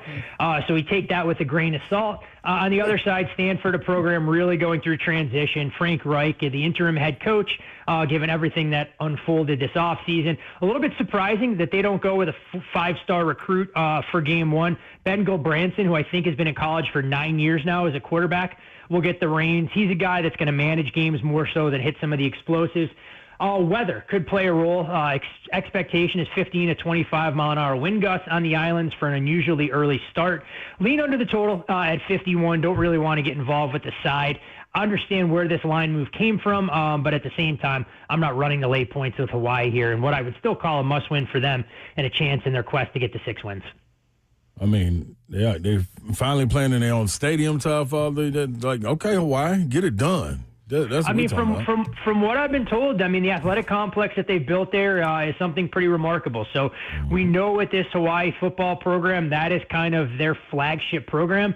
So I'm sure they would love nothing more than trying to be able to build a little bit of that mystique back there, knowing, what Timmy Chang meant to them when he was out there chucking in the wee hours of the morning, piling up points in bunches during his time under center. Todd Furman with us, at Todd Furman on Twitter. Sam Houston, Western Kentucky. What's your thoughts? 10 points is quite a bit of what? Yeah, Toppers opened this game around 7.5. You mentioned where the number is now, 10.5. Actually taking money as we speak. Some of the 10s starting to turn into 10.5. Western Kentucky going to bring in a starting quarterback in Maverick Ivor from Abilene Christian, along with his offensive coordinator. So you have to think this is a group that's going to be electric moving the football. Will the offense click week one? That remains to be seen. And for Sam Houston State, anybody who follows Conference USA know this was a team that really couldn't score more than 12 points without creating short fields last year. A change in philosophy as Casey Keeler took the head coaching job at Temple. You do have some holdovers there, but I think it could take a little bit longer for Phil Longo to really get things headed in the right direction. Don't love laying the number with Western, but lean there as well. And if this total continued to creep up into that 63 range, might make a case to go under, as I think both of these offenses could have growing pains in week 0.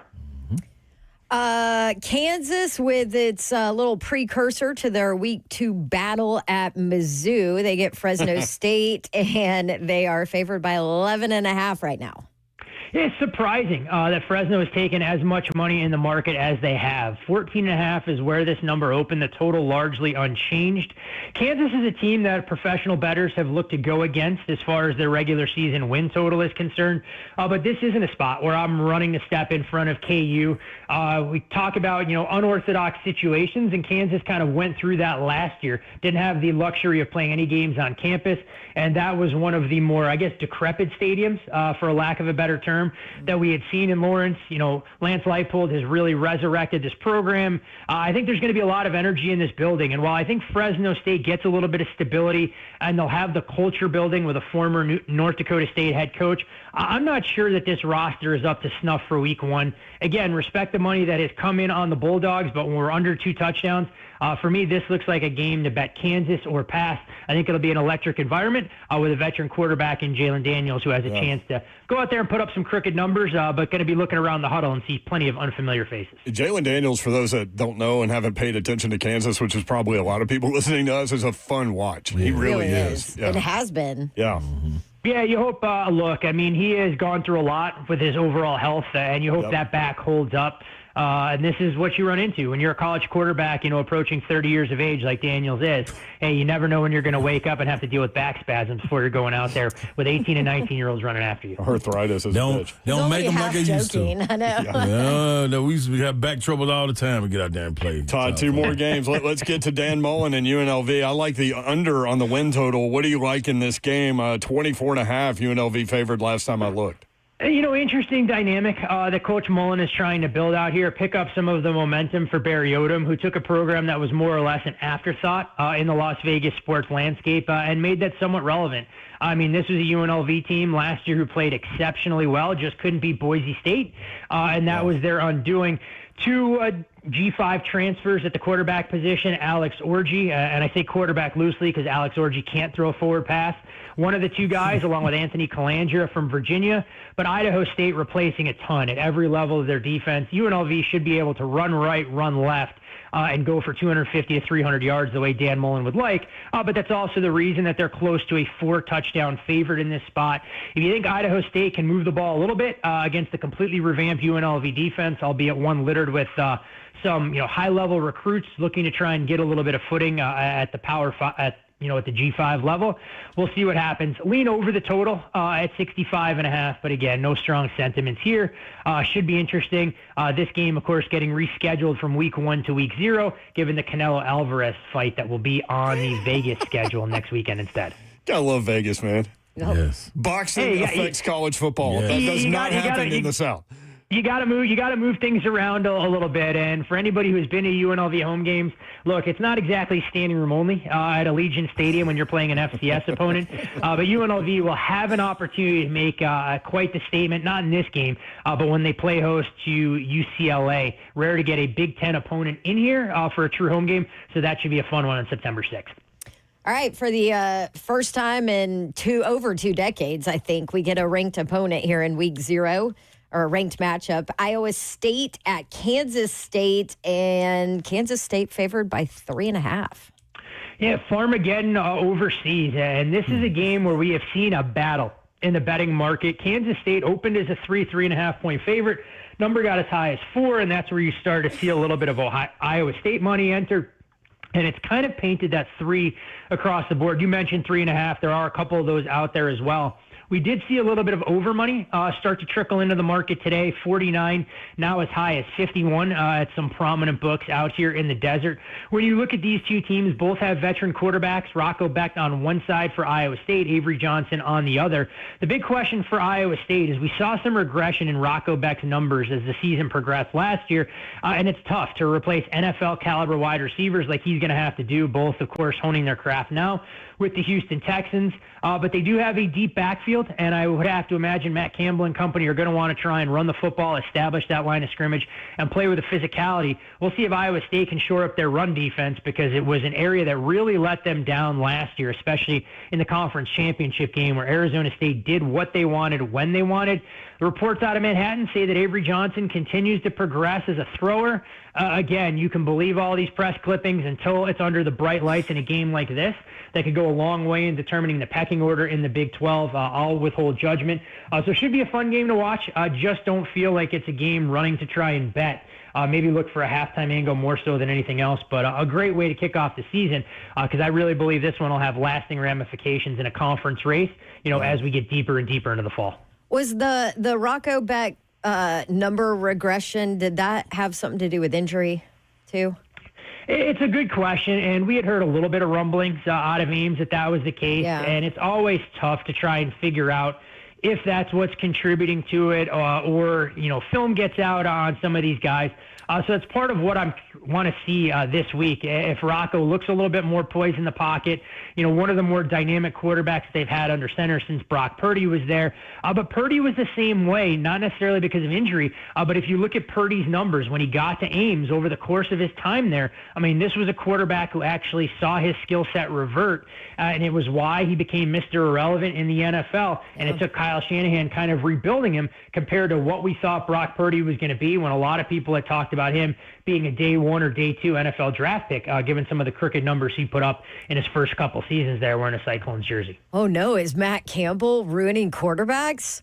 I mean, look, you know what you get with a defensive-minded head coach who likes to play low variance type football games. You always have to wonder with some of those things. So we'll see if Beck can get back to that high level that kind of surprised all of us when he took over and really flashed to give them a little upside at that position. Top Father, real quick before you get out of here, man. I saw you retweeted with Circus Sports put out the updated totals. Any of these catch you by surprise? I see it wasn't much movement, but it could change some things.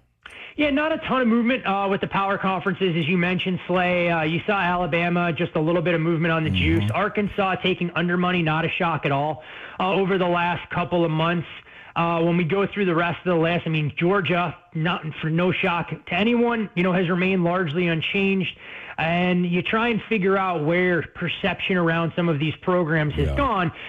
For me, Oklahoma, I'm not necessarily a huge buyer of the Sooners until I see that offensive line, but know they've been bandied about as a little bit of a dark horse in the SEC and to make the college football playoff. But the least surprising move of all on these two teams, unfortunately, that we've talked about, one being South Carolina, having to replace so many key pieces on a defense. And while Shane Beamer has done an excellent job as a recruiter, look, South Carolina is not a program as of now that's able to reload the same way the Georgias and the Alabamas of the world can. And I think it puts a lot more on Lenora Sellers' plate. And, of course, Tennessee. They've taken under money as well. Schedule very favorable, but a lot of pro bettors, Slay, as we've discussed. Plenty of questions about what Joey Aguilar will do under center. Wild to think it was just a couple of years ago with Hendon Hooker while the offense was the talk of the town, and suddenly in Knoxville it is a defense-first program and a stop unit that may have to win more games that I think Tennessee fans feel comfortable with.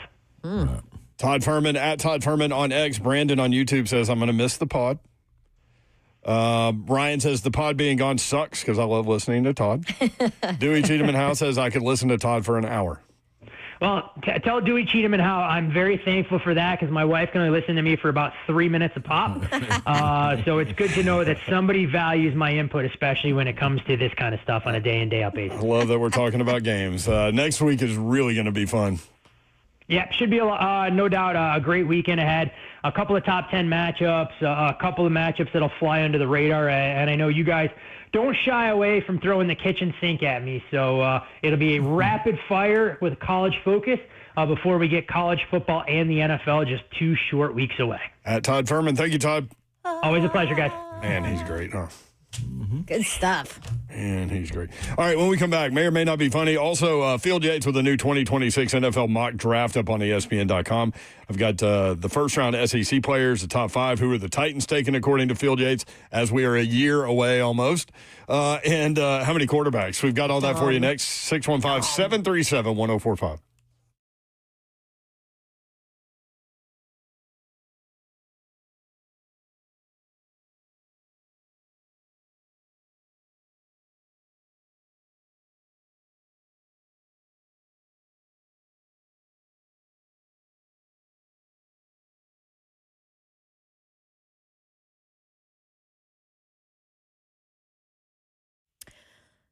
Big time important message for you from Bart Durham Injury Law. Our good friends over there. There are lawyers out there that will chase ambulances, that will try and contact you if you have been in an auto accident. They'll do anything they can to get your attention. Not Blair Durham and his team. And I'll tell you why, because if a lawyer contacts you, that's actually illegal. But there are lawyers out there breaking the law. Marine veteran Blair and the team at Bart Durham Injury Law, they don't play those games, but they are there for you. And when I say there for you, they're sitting there waiting for you to make the call 24/7, and they will answer you. Local, trusted, ready to fight for you. No gimmicks, just a team that is on your side from the start. So if you or someone you love is ever in a wreck, in a car accident, your life has changed, remember Blair's number, 615-242-9000. Local, trusted, ready to fight for you. That is Bart Durham Injury Law, 615-242-9000.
3HL 104.5 The Zone. Brent Doherty, Don Davenport, Ron Slay.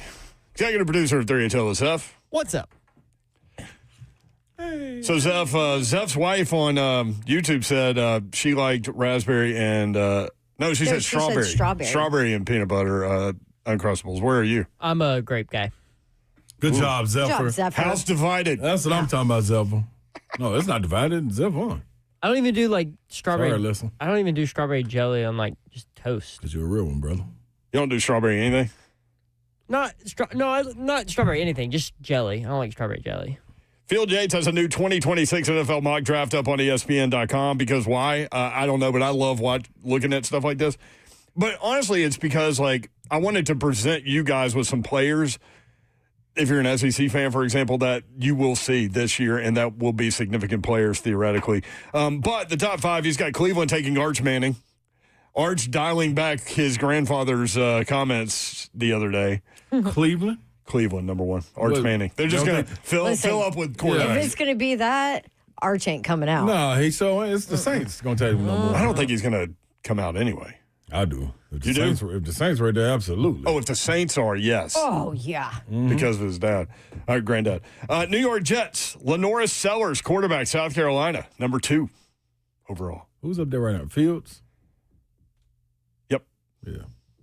Justin Fields. Number 3, New Orleans in a trade with the Titans. Titans trade back to number 5 in this scenario. Okay. It's important to work trades out a year in advance. We was up to 3? Up to 3. New Orleans takes Cade Klubnik, quarterback, Clemson. And they just took quarterback last year, Tyler Shucks. Yeah, come on, see. New York Giants, Peter Woods, defensive tackle, Clemson. That dude is a stud. They also have an edge rusher. Clemson, with that schedule, man. Yeah, they say, yeah. Number 5, Tennessee Titans, trading down from number 3. I got to thinking, by taking Cam Ward, this will be the draft where they can utilize, hopefully, Travis Harder's trade back thing. Right? And just acquire a bunch of draft picks. Pile picks. Yeah. Get you a corner, get you another offensive lineman, get you a wide receiver. Just go down the list. I'm in. Number 5, Titans. Caleb Downs, safety, Ohio State. I'm not taking a safety at 5. I would take an edge. Caleb Downs supposed to be He's the truth, pretty though. special. I know, he is but special. safety at 5? Yeah. You think I'm with Amani you. He is Hooker's not going special, to be there? but I'm with you. Other SEC players in the first round, according to Field Yates. Number 6, Carolina, edge. Keldrick Falk, Auburn.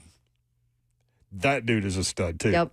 He's a missile. Number 10, Seattle, linebacker Anthony Hill Jr., Texas. Texas is going to have maybe the best defense in the country, y'all. Yeah. Cleveland at 12, offensive tackle Austin Barber, Florida. Florida's got a couple of offensive linemen on this list, this first-round list. Dallas at 13, defensive tackle Caleb Banks, Florida. 16, Pittsburgh, quarterback Garrett Nussmeier, LSU. Your guy. Yeah. Come on, man. You and LSU quarterbacks. Oh, I don't know how they keep on linking them to me. 17, Chicago, cornerback Gerard McCoy, Tennessee. At what, 17? 17. To who? Chicago Bears. The Bears. Could join Darnell Wright. 24. You and your Tennessee ties.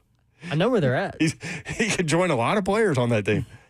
Yeah, but not a lot of Vols. Cincinnati at 24, offensive tackle Caden Proctor, Alabama stud. 25, Washington, wide receiver Jeremy Bernard, Alabama. 27, Rams, cornerback Dalen Everett, Georgia. So 11 SEC players he has in the first round next year.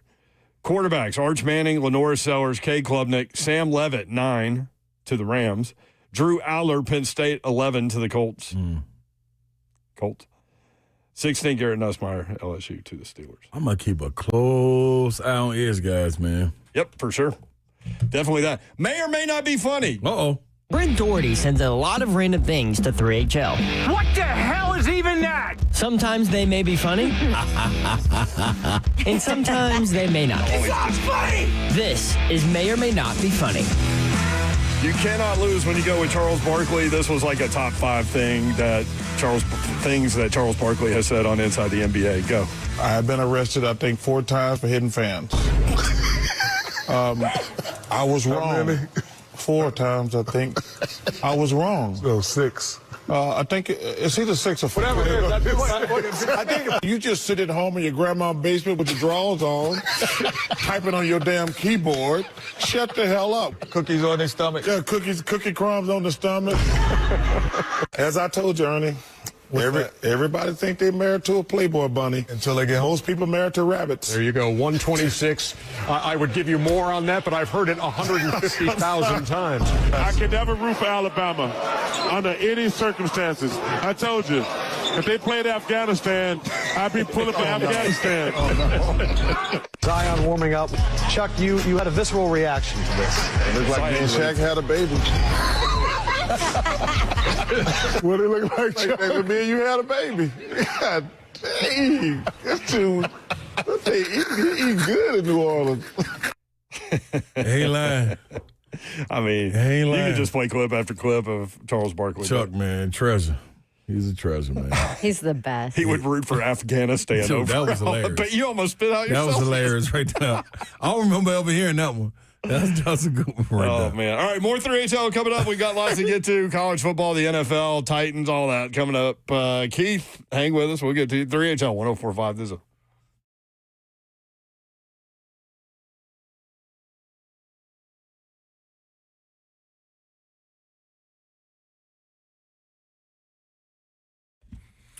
What's happening, good people? Big Slay coming to you with Low T Center at-home care. New and easier than ever. They can make it all happen for you.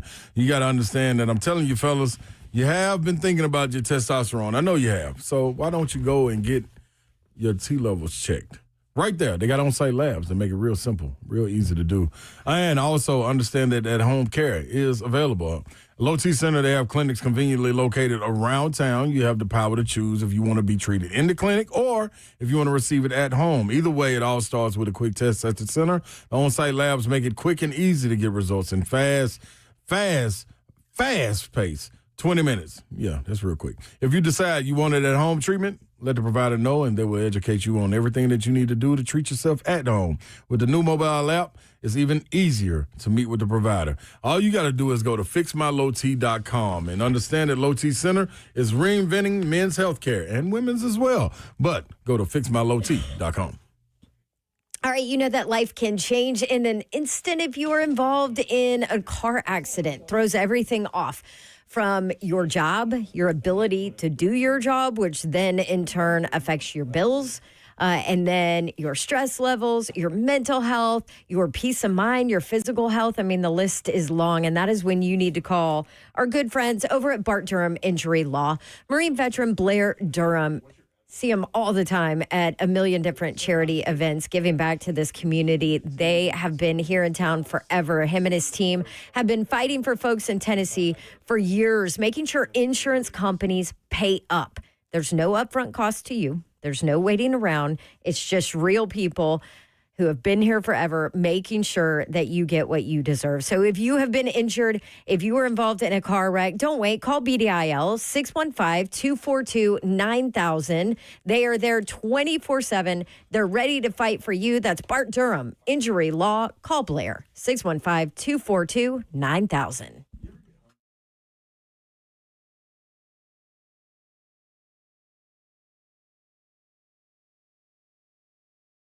Let's face it, buying a vehicle should be straightforward and stress-free, and that's exactly how Two Rivers Ford has been doing business for decades. This locally owned dealership has a non-commissioned sales team whose only focus is to find you the right vehicle at the right price without the pressure. So you'll actually have a fun car buying experience. Great prices, easy financing, and a non-commissioned sales team. Two Rivers Ford, the South's most trusted Ford dealer.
Good evening. It's 5:02. I'm Joe Spadano, live from the Circus Sports at Kentucky Downs Studios. The Titans wrapped up their final practice before Friday's preseason finale against the Vikings at Nissan Stadium. Quarterback Cam Ward spoke after practice and was asked about where he is in understanding the Titans' offense. I think I'm real close. I think I understand everything in the offense. I think it's more of repping every play more. And that's why I'm excited to, get into the game plan, because now I'm repping every play that we're going to run the game even more.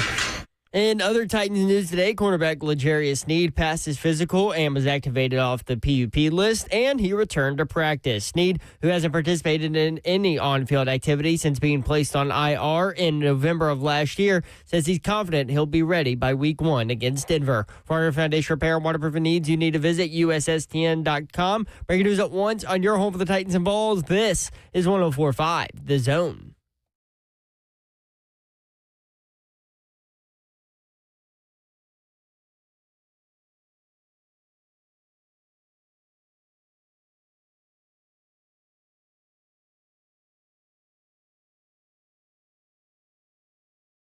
HL 104.5 The Zone. What up, Nashville? Brent Doherty with you on a beautiful day in the Music City, live from the 104.5 The Zone Circus Sports Studio. Kentucky's largest sports book can now be found at Circus Sports at Kentucky Downs. You can watch the show live, YouTube, Facebook Live, Twitter, and Twitch. There she is. She's Babsy Davenport. Let's go. What up, Babsy? Happy hump day. Oh. That's Do like you a little guys baby. feel like this week is crawling by? I do.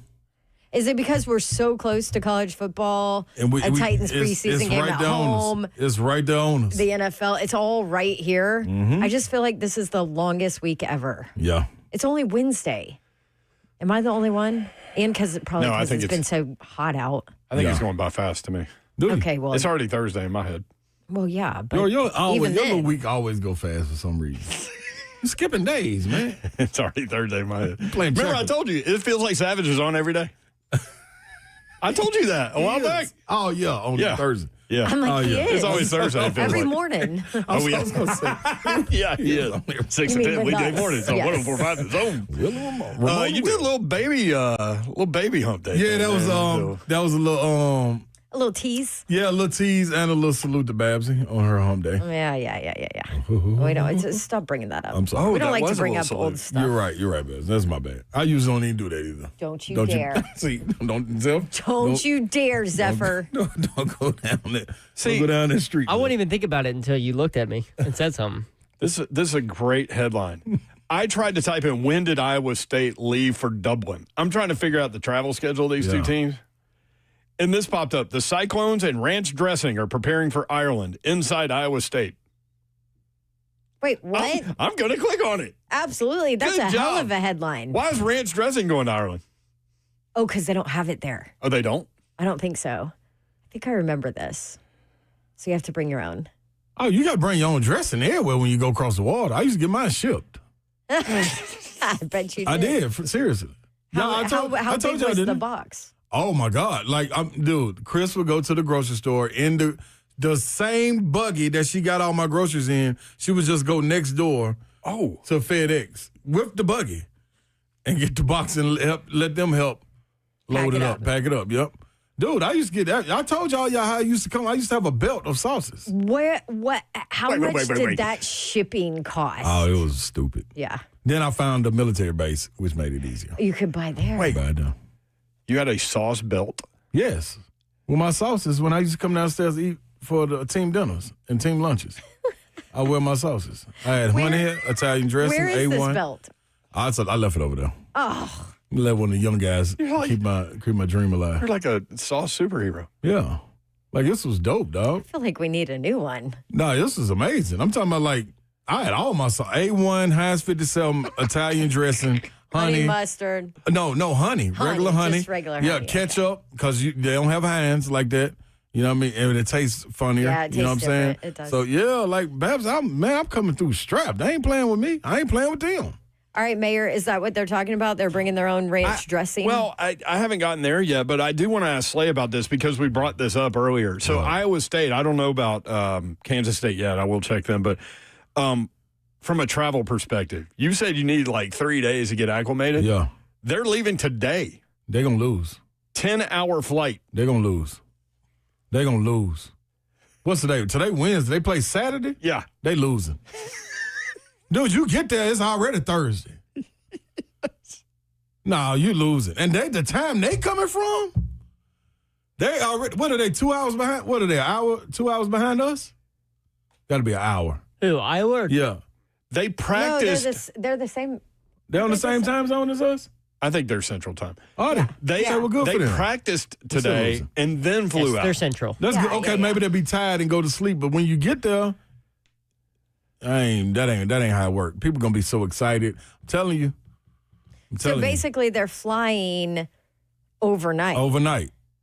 So But they're you- going to say sleep on the plane. Which ain't working. Get there, stay up. The jet lag's going to kick in. Imagine you in college and me telling you after practice, after you probably been thinking weeks prepping what you've been a pack with you and your homegirls, y'all in the room. Girl, we got to take this. We're going to do this when we get there. So after practice, y'all like, all right, y'all, let's go. Make sure y'all go to sleep when you get on the plane, y'all. Everybody go to sleep so we can be right on time. And you get on the plane. What you about to do?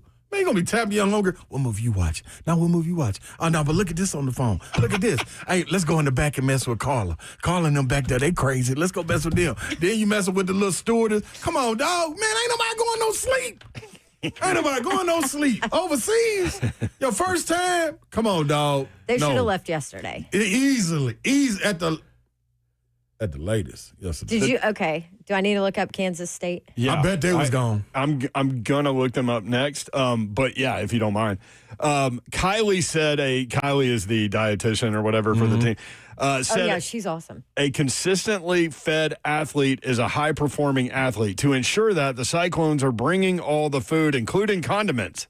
She said even subtle differences in taste can turn an athlete off from eating something. So the ranch dressing players are used to will be the ranch dressing that is available in Ireland. Absolutely. I see that. I feel absolutely. My first time in Turkey, I got off the plane. We go play a preseason game. They come down to team dinner. I never been at a team dinner like this before. Like professionally, hey, y'all meet downstairs. We gonna eat.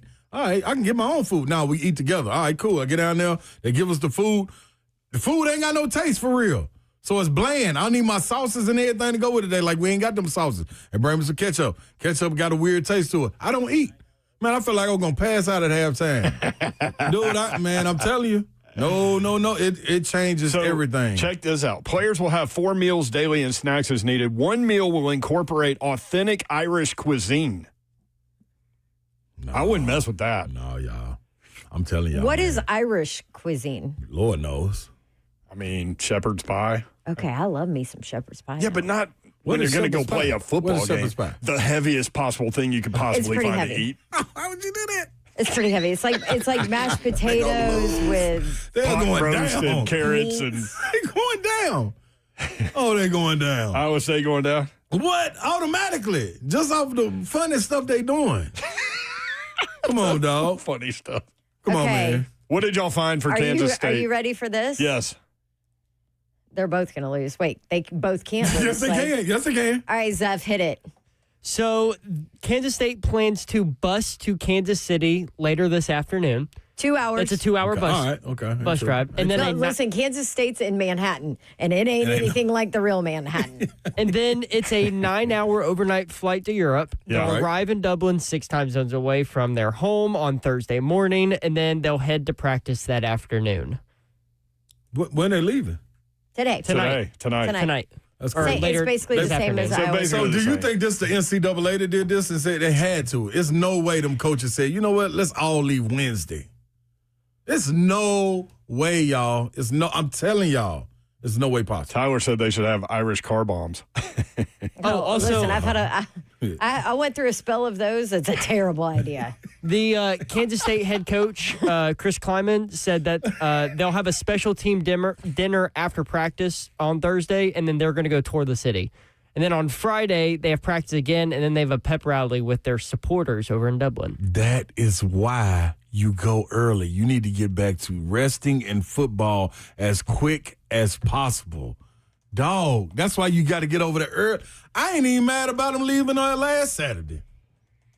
So you can get that. I thought that was crazy when Earl said Sunday or something like that at first. Yeah. Now it make more sense because, man, you getting over there, dog. You want to go see it. You wide-eyed, man. And then,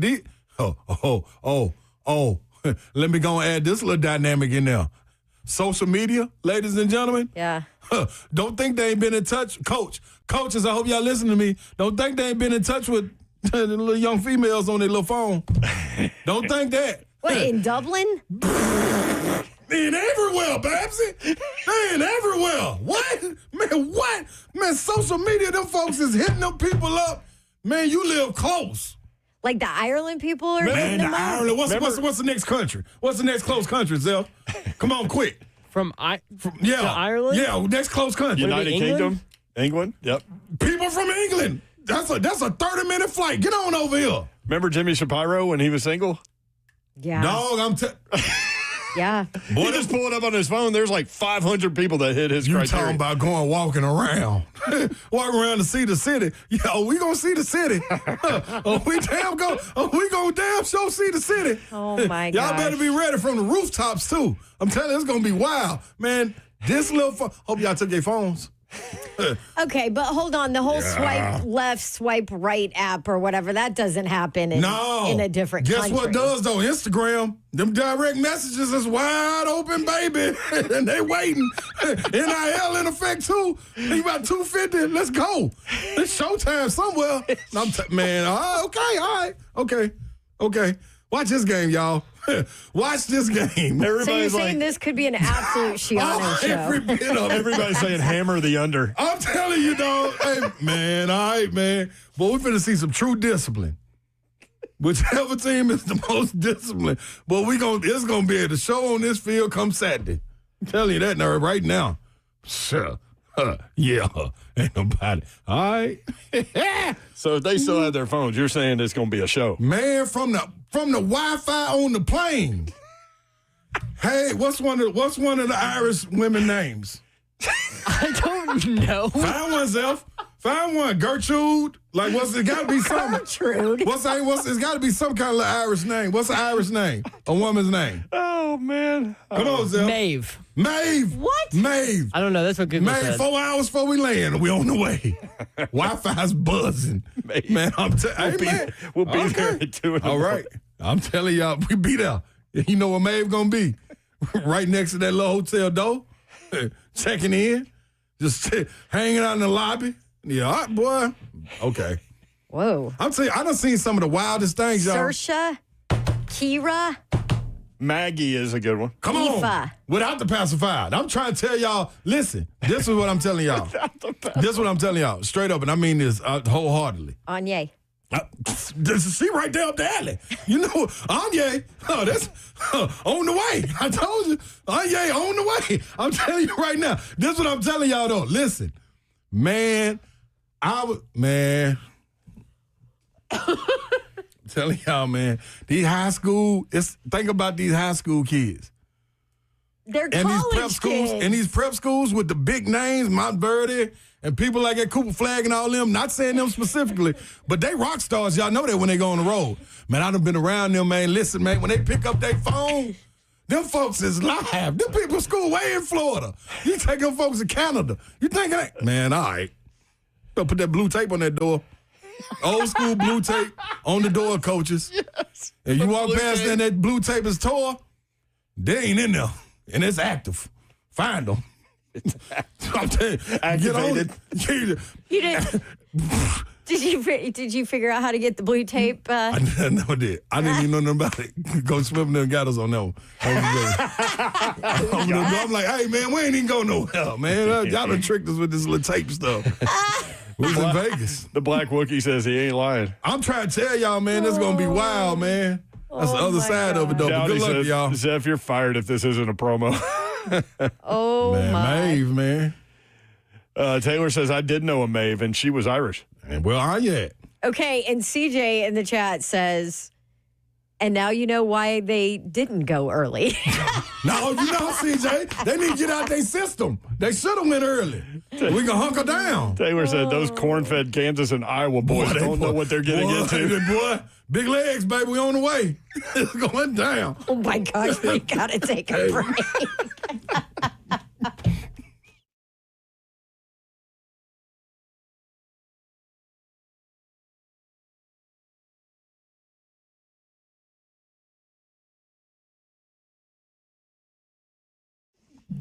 Oh, man. I'm sorry, Pella. Good luck, Beth. Good luck, Beth. I'm sorry, I got to follow this to talk about your windows and doors, Pella. But let me tell you, they are the best. So at least we've got that. Pella Windows and Doors of Nashville. This business has been around, by the way, for 100 years. It's their 100th year anniversary. Celebrating 100 years in business. So what do they want to do? They want to give you a deal, and they let me name one every single month and do a different deal. If you need new windows or you need new doors, Pella Windows and Doors of Nashville is who you need to call. And the August Dawn deal for you. No interest, no promo payments due if paid in full within 24 months, and 50% off qualifying installations. Go ahead and see if you qualify for that and schedule your free consultation. You can easily do it online. Don't forget to tell them you deserve the Dawn deal. PellaNashville.com.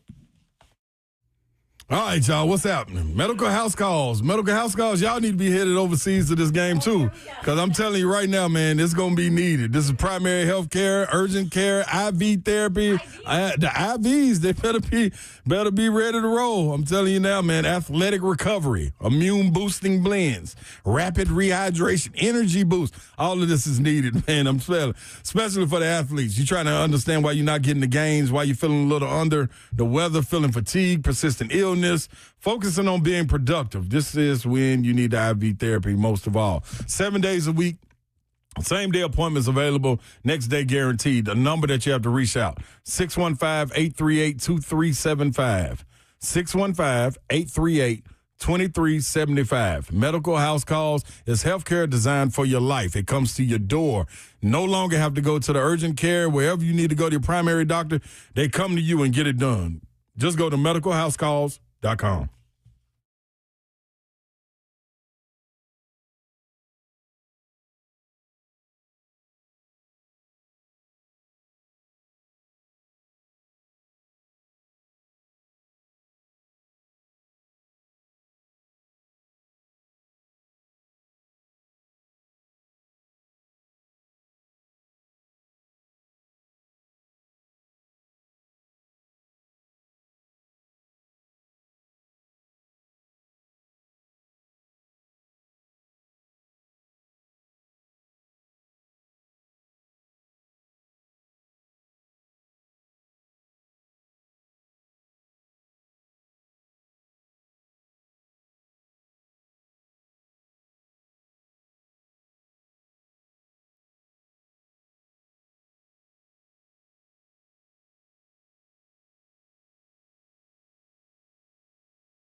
3HL 1045 The Zone. You can watch the show live, YouTube, Facebook Live, Twitter, and Twitch.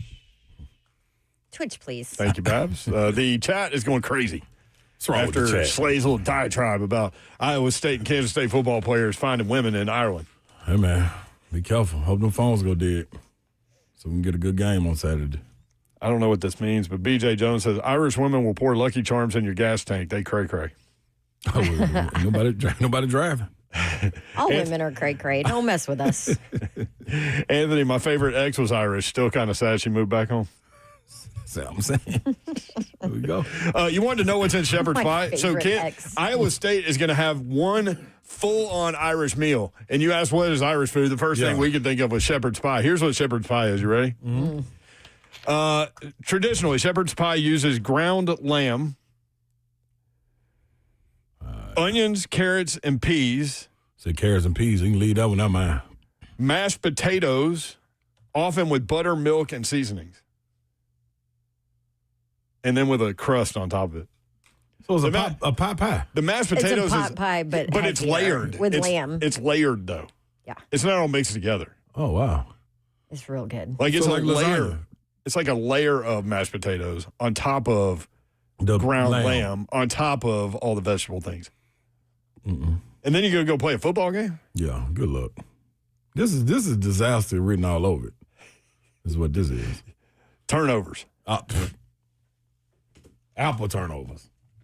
615-737-1045 at 3HL 1045 on X. The 2025 coaches preseason all SEC team is out. First team quarterback Garrett Nussmeier. Oh. He threw for 4,052 yards last year, which was fifth. Is this only SEC coaches? SEC coaches preseason pool. Okay. Yes. So he was fifth in passing yardage last year, 29 touchdowns, which was 10th. Running backs, Le'Veon Moss, Texas A&M, 6.3 yards per carry last year, 10 touchdowns. And Trey Wisner, Texas, 1,064 yards last year, 5 touchdowns. The wide receivers are Ryan Williams, Alabama, no surprise. But what's interesting about Ryan Williams, I looked at his numbers. First 5 games, 19 receptions, 544 yards, and 6 touchdowns. Last 8 games, 29 receptions, 321 yards, and 2 touchdowns. So he did most of his work in the first 5 games and then really fell off in the last 8. The other wide receiver, Cam Coleman, Auburn. Mm-hmm. We've been telling y'all about him. Man. As long as somebody can throw him the football. Man, please. Listen, we got 3 options. Come on. Somebody got to get it to him on Babs. Triple option pass. 37 receptions last year, 598 yards, and 8 touchdowns. He was a 5-star player coming out of high school and an absolute stud. The tight end, first-team tight end, Eli Stowers, Vanderbilt. 49 catches. I like that guy after watching the SEC Netflix show. Yes. Any given Saturday. We had so much trouble with the title. And I don't know why, because one of the greatest movies is Any Given Sunday. Oh, so good. People don't talk about that one enough. 49 receptions, 638 yards, and 5 touchdowns. The offensive line is Caden Proctor, Alabama, Caden Green, Missouri, Austin Barber, Florida, DJ Campbell, Texas, Fernando Carmona Jr., Arkansas, and Jake Slaughter, the center from Florida. Defense, Dylan Stewart, South Carolina. Dog. Stud. Colin Simmons, Texas. Dog. Yes. Keldrick Falk, Auburn. Yeah, it's dog eat dog right here. A lot of first-rounders on this defense. Defensive lineman, Christian Miller, Georgia. The 3 linebackers, Anthony Hill Jr., Texas. We talked earlier about him. Yeah. Whit Weeks, you love him from LSU. Mm-hmm. Brothers on the team. Linebacker, C.J. Allen, Georgia. Defensive backs are K.J. Bolden from Georgia, Dalen Everett from Georgia, Michael Taft from Texas, Jermon McCoy from Tennessee. Man, that's SEC. Well, okay, I like it. Tennessee had 5 players on the 3rd team. Wide receiver Chris Brazel, tight end Miles Kitzelman, offensive lineman Lance Hurd, linebacker Arian Carter, defensive back Boo Carter. Chris Brazel. Whose charges were dismissed. By the way, what did Ramon say? Just like the old days? Headed in the right direction, baby. It's 615-737-1045. You want to hear more from the QB1 over with the Titans, Cam Ward? Why wouldn't we? Yeah. Zeph, you ready for this? All right, cut number 1. Cam Ward meeting with media after practice today. Talked about building relationships with other targets outside of Calvin Ridley, who wasn't out there. Oh, yeah, for sure. I think it's more reps I get with those guys, Van, Chim, Alec, then Bryce as well. So I just think all of us, the Red being out right now, just helping, us get a deeper relationship, just timing-wise on routes that I probably haven't thrown them this whole training camp. So it's been good for us to get to work together, but I'm excited to get Red back out there as well. Red, gotta have Red out there. Not bad that he's not, though, right? Like no, absolutely. Let me go build some trust with all this. We're good. We're good. Put him on the shelf, baby. So Red that can just chemistry's there. Red can just go hang out at the new Cracker Barrel and be done. That's right. Man, people were fired up about that. Same old food, y'all. What they did, they changed the inside of their stores and then the they logo. changed the logo. Mm-hmm. Glad I got out. That's all I'm saying. What's the argument that it was racist? Is that what it was? Is that why all the changes have been made? I have no idea, but the logo looks stupid. Well, I mean, it's just the name of it. That's it's all like it there's is, no. yeah. It's Yep. just It just took out says Cracker It Barrel. took out all like they could have at least kept that like bean shape around the words. Like yeah. if you want to take the imagery of the barrel and old Uncle Herschel out, sure, whatever. No, that's hard. Like keep some like uniqueness to it. Now Yeah, it just no. looks like a square box. It honestly looks like Denny's. You ever seen the Denny's? It looks like a 15-year-old made it in graphic design in Oh, high my school. Lord. Y'all are just crushing. It does, though. Hey, I could have did it. Well, AI probably did it, Hey, which is why it speaking looks of- like crap. Speaking of stuff, you didn't move on. They moved on from you. The number no, one. I moved on. Number two. Let's get this story straight. I'm tired of the misrepresentation on this show of what actually happened. Zep didn't show up. Yeah. Zep got fired. Yep. You just stopped showing up. Yeah, because I was done with them. Okay. Speaking of, has our guy Keith? We love Keith. Has he reached out to what's up, check on Keith? you? I haven't talked to him in a while. Oh, Keith, reach out to us, come dog. We on. still mess with you. Yeah. I still love your fried okra. Yes, you do. Cam Ward talked about having the defense throwing a lot at him, which they definitely are in practice, helping with his play recognition. It's good because, especially the preseason games, I feel prepared.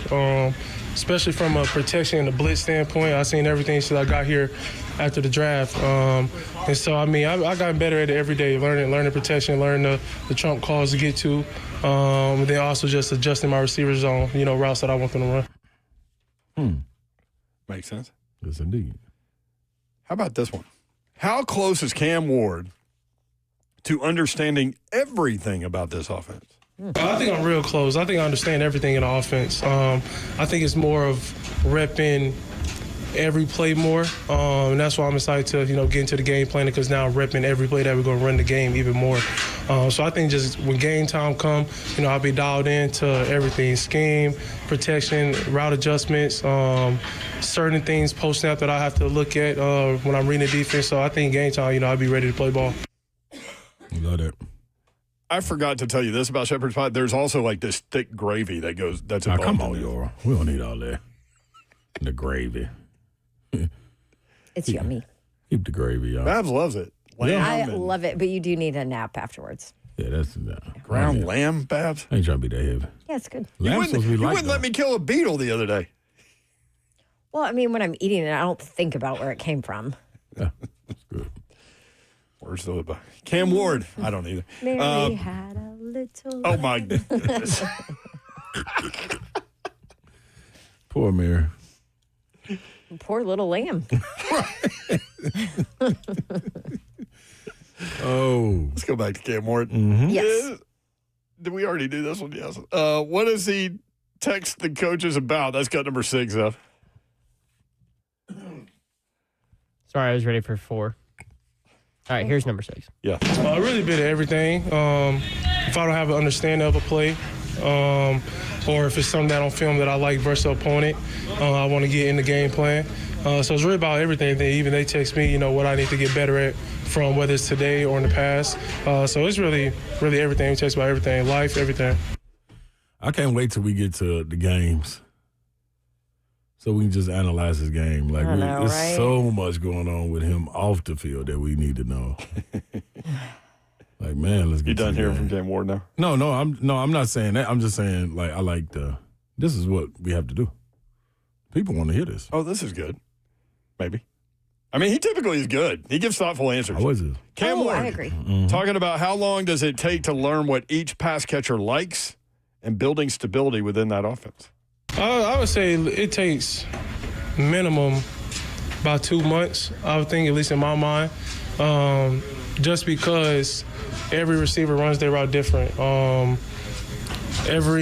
Depending on how the D-line rushes at me, if it's a certain play, whether it's screen or a quick game, I throw the ball differently. I'll side on if I feel like it.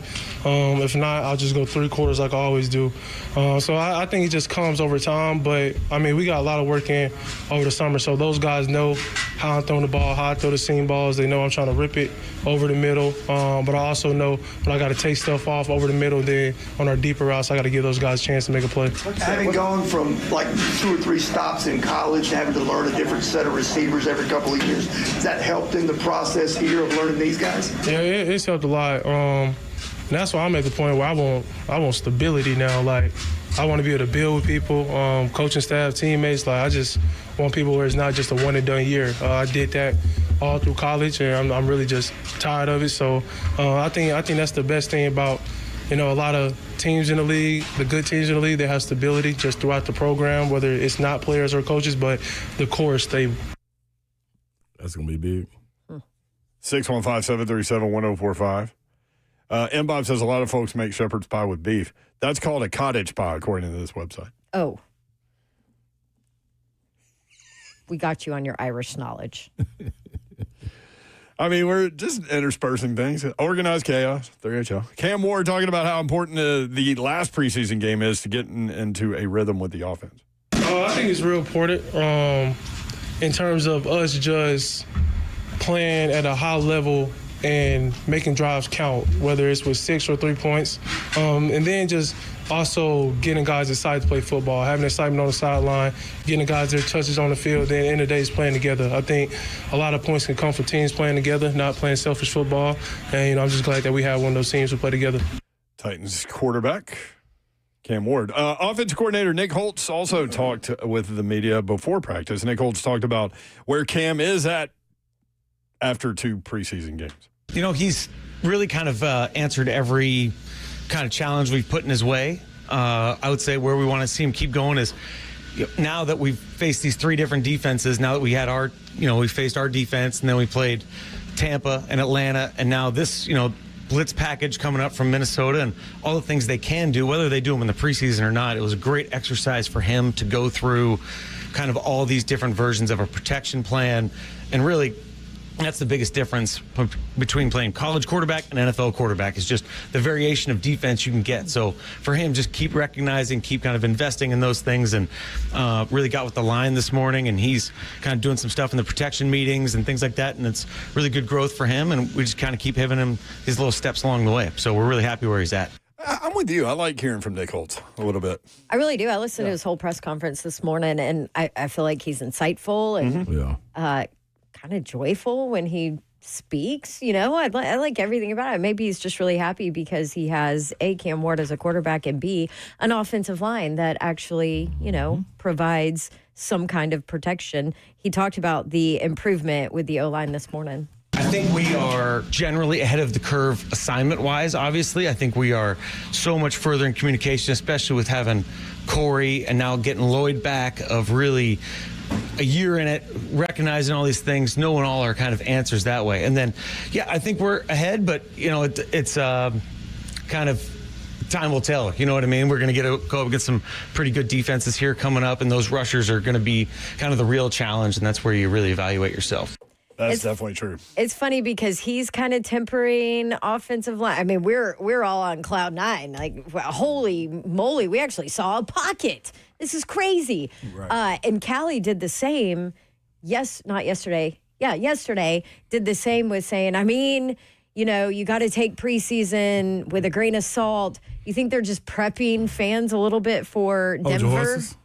Denver, because we know what that defense is going to show. We hope it looks like this, and this is growth from what we've seen, but take all this preseason success with a grain of salt. Yeah, understand we're going out here swimming with no lifeguard. But also, guess what else what else they're doing? They're not doing a lot of in the preseason, running the mess out of the ball. Yep, that's big. And I think that their run game is going to be legit this year. I'm with you on that. Definitely. with Tajay or without? Pollard, as long as Pollard's healthy. Yeah. That's easily a 1,400-yard back. Won't it be great to get Spears back, though, and have that 1-2 punch? Need it. You need it. Did you want to hear another one, Babs? Yeah. Okay, good. You want to talk about the run game? Sure. Okay. Talk to us, Yeah, Nate. we certainly hope so, especially with JC and Zeitler on the right side. That's a pretty strong group. And now you've got, Pete, and then whenever Lloyd comes back, and we feel really good about Corey in there, and Dan's done a nice job on the left side. So I think there's, just more balance through the O-line. And I think then you can kind of not just be a left-handed dominant run team, which we were at times last year. And now you hopefully can kind of run to both sides a little bit and have a little better feel for that. Hey, that just shows you there's a little more confidence in this offensive line. You liked that, didn't you? I love that. Let's get Denard Wilson talking about L'Jarius Sneed having him return to practice. Well, it's good to get him back out there. He's been chomping at the bit. He's been doing everything in his power in the training room to get to this point. So I'm just excited for the young man, not just a football player, but him, because I know the work that he's put in to get out there. And he'll go out and do a little stuff today, and we'll progress him and see where he's at. That's the thing. How quickly do can you get him up to speed with the opener now, just a couple weeks away? We're just one day at a time right now. All right, we're just gonna take it one day at a time, and that's the approach we're gonna have with him. The plan last year was that he probably wasn't going to practice much, and you guys were going to get him ready for Sundays. You kind of envision once you get him ready for this Sunday, the goal is to have him ready for Sunday. That's really a question for Coach. All right, coach and the training staff on just in terms of his progression and where he's going.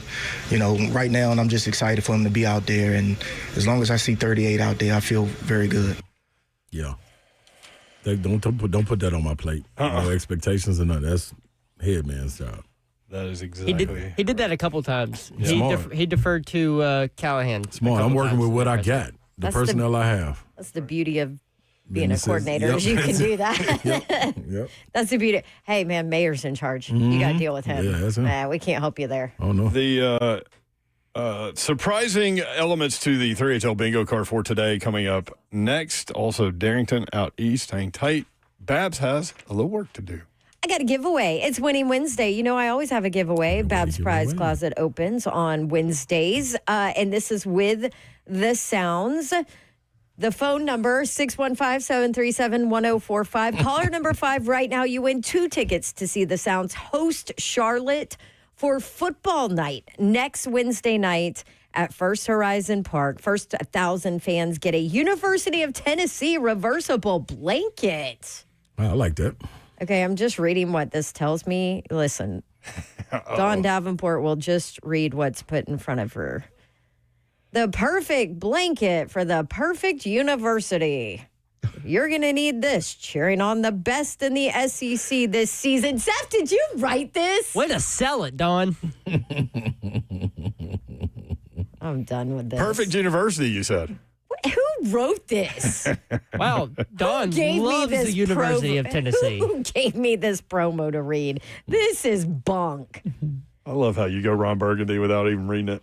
It also has a reversible Sounds branded side, too. There we go. Presented by First Horizon. All Sounds fans win on Wednesday. If the Sounds win the game, fans get to go round the bases at First Horizon Park. Fun. There you go. Nashville Sounds. Every Wednesday, we've got a giveaway. There you go.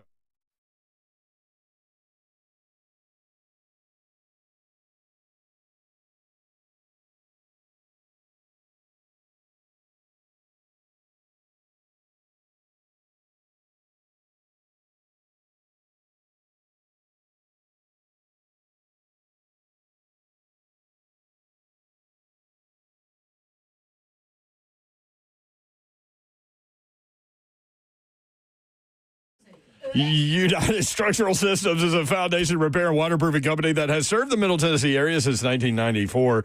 USSTN.com. If you're having foundation repair issues or waterproofing issues, you need to call United Structural Systems, 615-488-7855. Again, online, USSTN.com.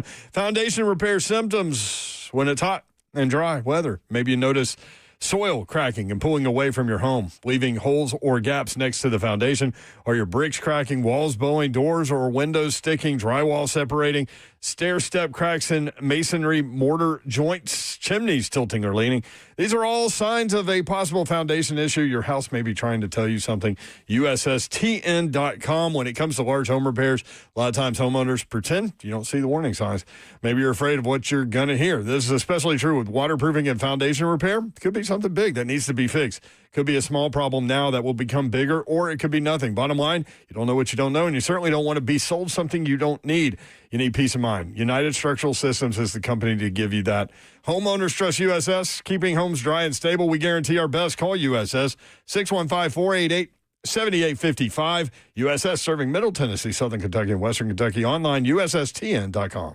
Key message from our good friends at Bart Durham Injury Law. Some lawyers out there actually chase ambulances. It is not legal. They're breaking the law. Lawyers out there do break the law. They will do anything, though, to get your attention after a car accident. That is not Blair Durham and his team, though. Marine veteran Blair Durham and the team at Bart Durham Injury Law, they don't play those games. They will not chase after you. They will not call you, but they are there 24/7 when you need them. So when you make the call, they answer. Local, trusted, and ready to fight for you. No gimmicks. Just a team that is on your side from the start, which is exactly what you want and need if your life changes in an instant after a car wreck. So if you or someone you love is ever in that wreck, remember Blair's number, 615-242-9000. Local, trusted, ready to fight for you. That is Bart Durham Injury Law at 615-242-9000.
3HL 104.5 The Zone. Brett Doherty, Don Davenport, Ron Slade. It's been a wild show.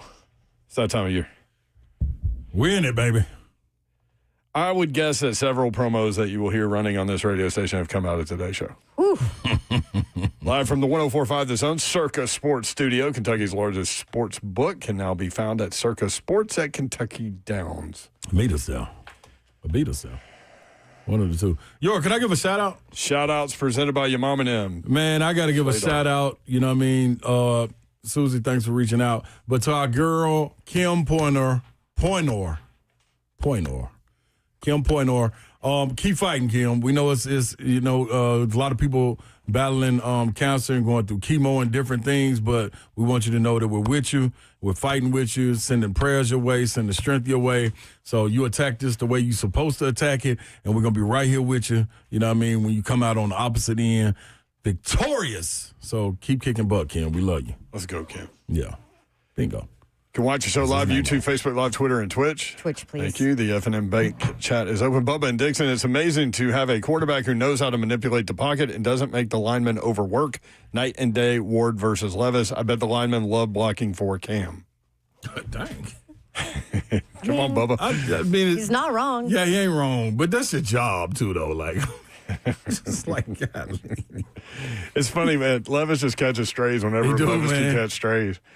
Tyler, I'm out east now, too. I'm going to walk out on the porch and listen to Darrington live from wherever the hell he's yelling from. Darrington is out east. D, what up? Man, what's happening, my people? Tyler, can you hear me? You know what I'm saying? And we out here. yeah, my boy Tyler. Hey, man, question. One, have y'all seen this Jerry Jones documentary? I know it's supposed to be about the Cowboys, but to me, it's about Jerry Jones featuring the Cowboys. I think it is. The any of you Titans fans that complain about your owner, go watch that and be thankful that God does exist. I'm going to tell you that now. Just be thankful. You know what I'm saying? We ain't got no White Houses around here, but Lord knows if we had us a Michael Irvin, it'd be more than some plays made around there. I tell you that now. I just leave it at that. I guess this is a football stage topic that I've been doing. Just question. Babs, you said you didn't want to see Calvin no more. Nah. I kind of get that, but I would like to see him out there just as a decoy, just for like running purposes, because I want to see players at their natural position, because they're playing the first game, they're going up against PS2. I don't believe Calvin really will catch anything on PS2. He is the best corner in football, which is why he's Defensive Player of the Year. And I've heard the top receivers say something about him. Being that they are going against some of the top corners this year with the Darryl Stingley and stuff of that nature, do you kind of worry about that number two at all? Like, because I don't want people to come out there and do a number two if you can't be a number two. Man. Stay cool. Darrington. You're just playing right into today's show. He's going to get the best corner. He's going to get double teamed a lot. Yep. So it is important. To Darrington's point, it is important for these other guys to step up. Yeah. Somebody got to Somebody got to take a step. It'll be fine. Darrington made the bingo card right there. Good. I'm sure the quarterback will also two? help him make Yeah. Yeah. What did he say? I don't want anybody to go out there against the number two and do a number two or something. Mm-hmm. Something like that. All right, bingo card. Be the number two. This is SEC crabs in the barrel. I'd rather none of us were in the barrel. This is Babsy. That was you and Babs. No, that was you that gave that entire crabs in a barrel. Entire scenario. You don't want us in the barrel, though. The Cracker Barrel. You're just out here frolicking. I don't even remember what that was. That was that's Zeph and Alyssa. Well, now just Alyssa. They're frolicking? Yeah, no, she's frolicking alone because Zeph eats grape Uncrustables. And she eats strawberries. She likes strawberries, so frolicking alone. I used to wear my sauce belt. That's most definitely. There's only one person that would ever have a sauce belt. Did your teammates wonder about you when you came down with all the sauces on the belt? They knew what it was. They knew what it was. Like they asked to use some sometime. I went through a spell of Irish car bombs. Bad idea. Who do you think said that? A spell of. I love that. Anye on the way. That was after college. Anye, be careful. And also, big legs. We're on the way. Oh, jeez. Here we go. This is gonna be a great game Saturday. I can't wait to watch now. Listen, I've got Iowa State coming up at some point. Yes, you do. So you're telling me that I should not take any of this as the real Iowa State this weekend? Yes, not, but baby. when you do, you can ask them, how was that trip? Man, please. I'll find out the details for you guys. Just call me and put me on speakerphone. Let me ask. Oh, my gosh. Matt Campbell would be like, oh, geez. Nobody broke down this game like in the entire country like us. Yeah. In fact, we should clip this and send it to Game Day and just let them air it. Yeah. Yeah. Here's your Kansas State Iowa State breakdown. Herbie, be quiet for a second. Makes sense. Slay's got you. Quality. Oh, God. Oh, man. Back at it tomorrow. We appreciate Shout out you real guys. quick. Yes. My guy, JP. Thanks for making my life easier today. There you go. Appreciate you. Back at it tomorrow. And we love y'all. And we appreciate you guys including us in your day and in your lives. We do not take that for granted, nor do we take that lightly. Have a great night. Good night. God bless. See ya. Wouldn't want to be unless you were somebody that was going to benefit from NIL in Ireland. Anya? Maggie? Possible. It's possible.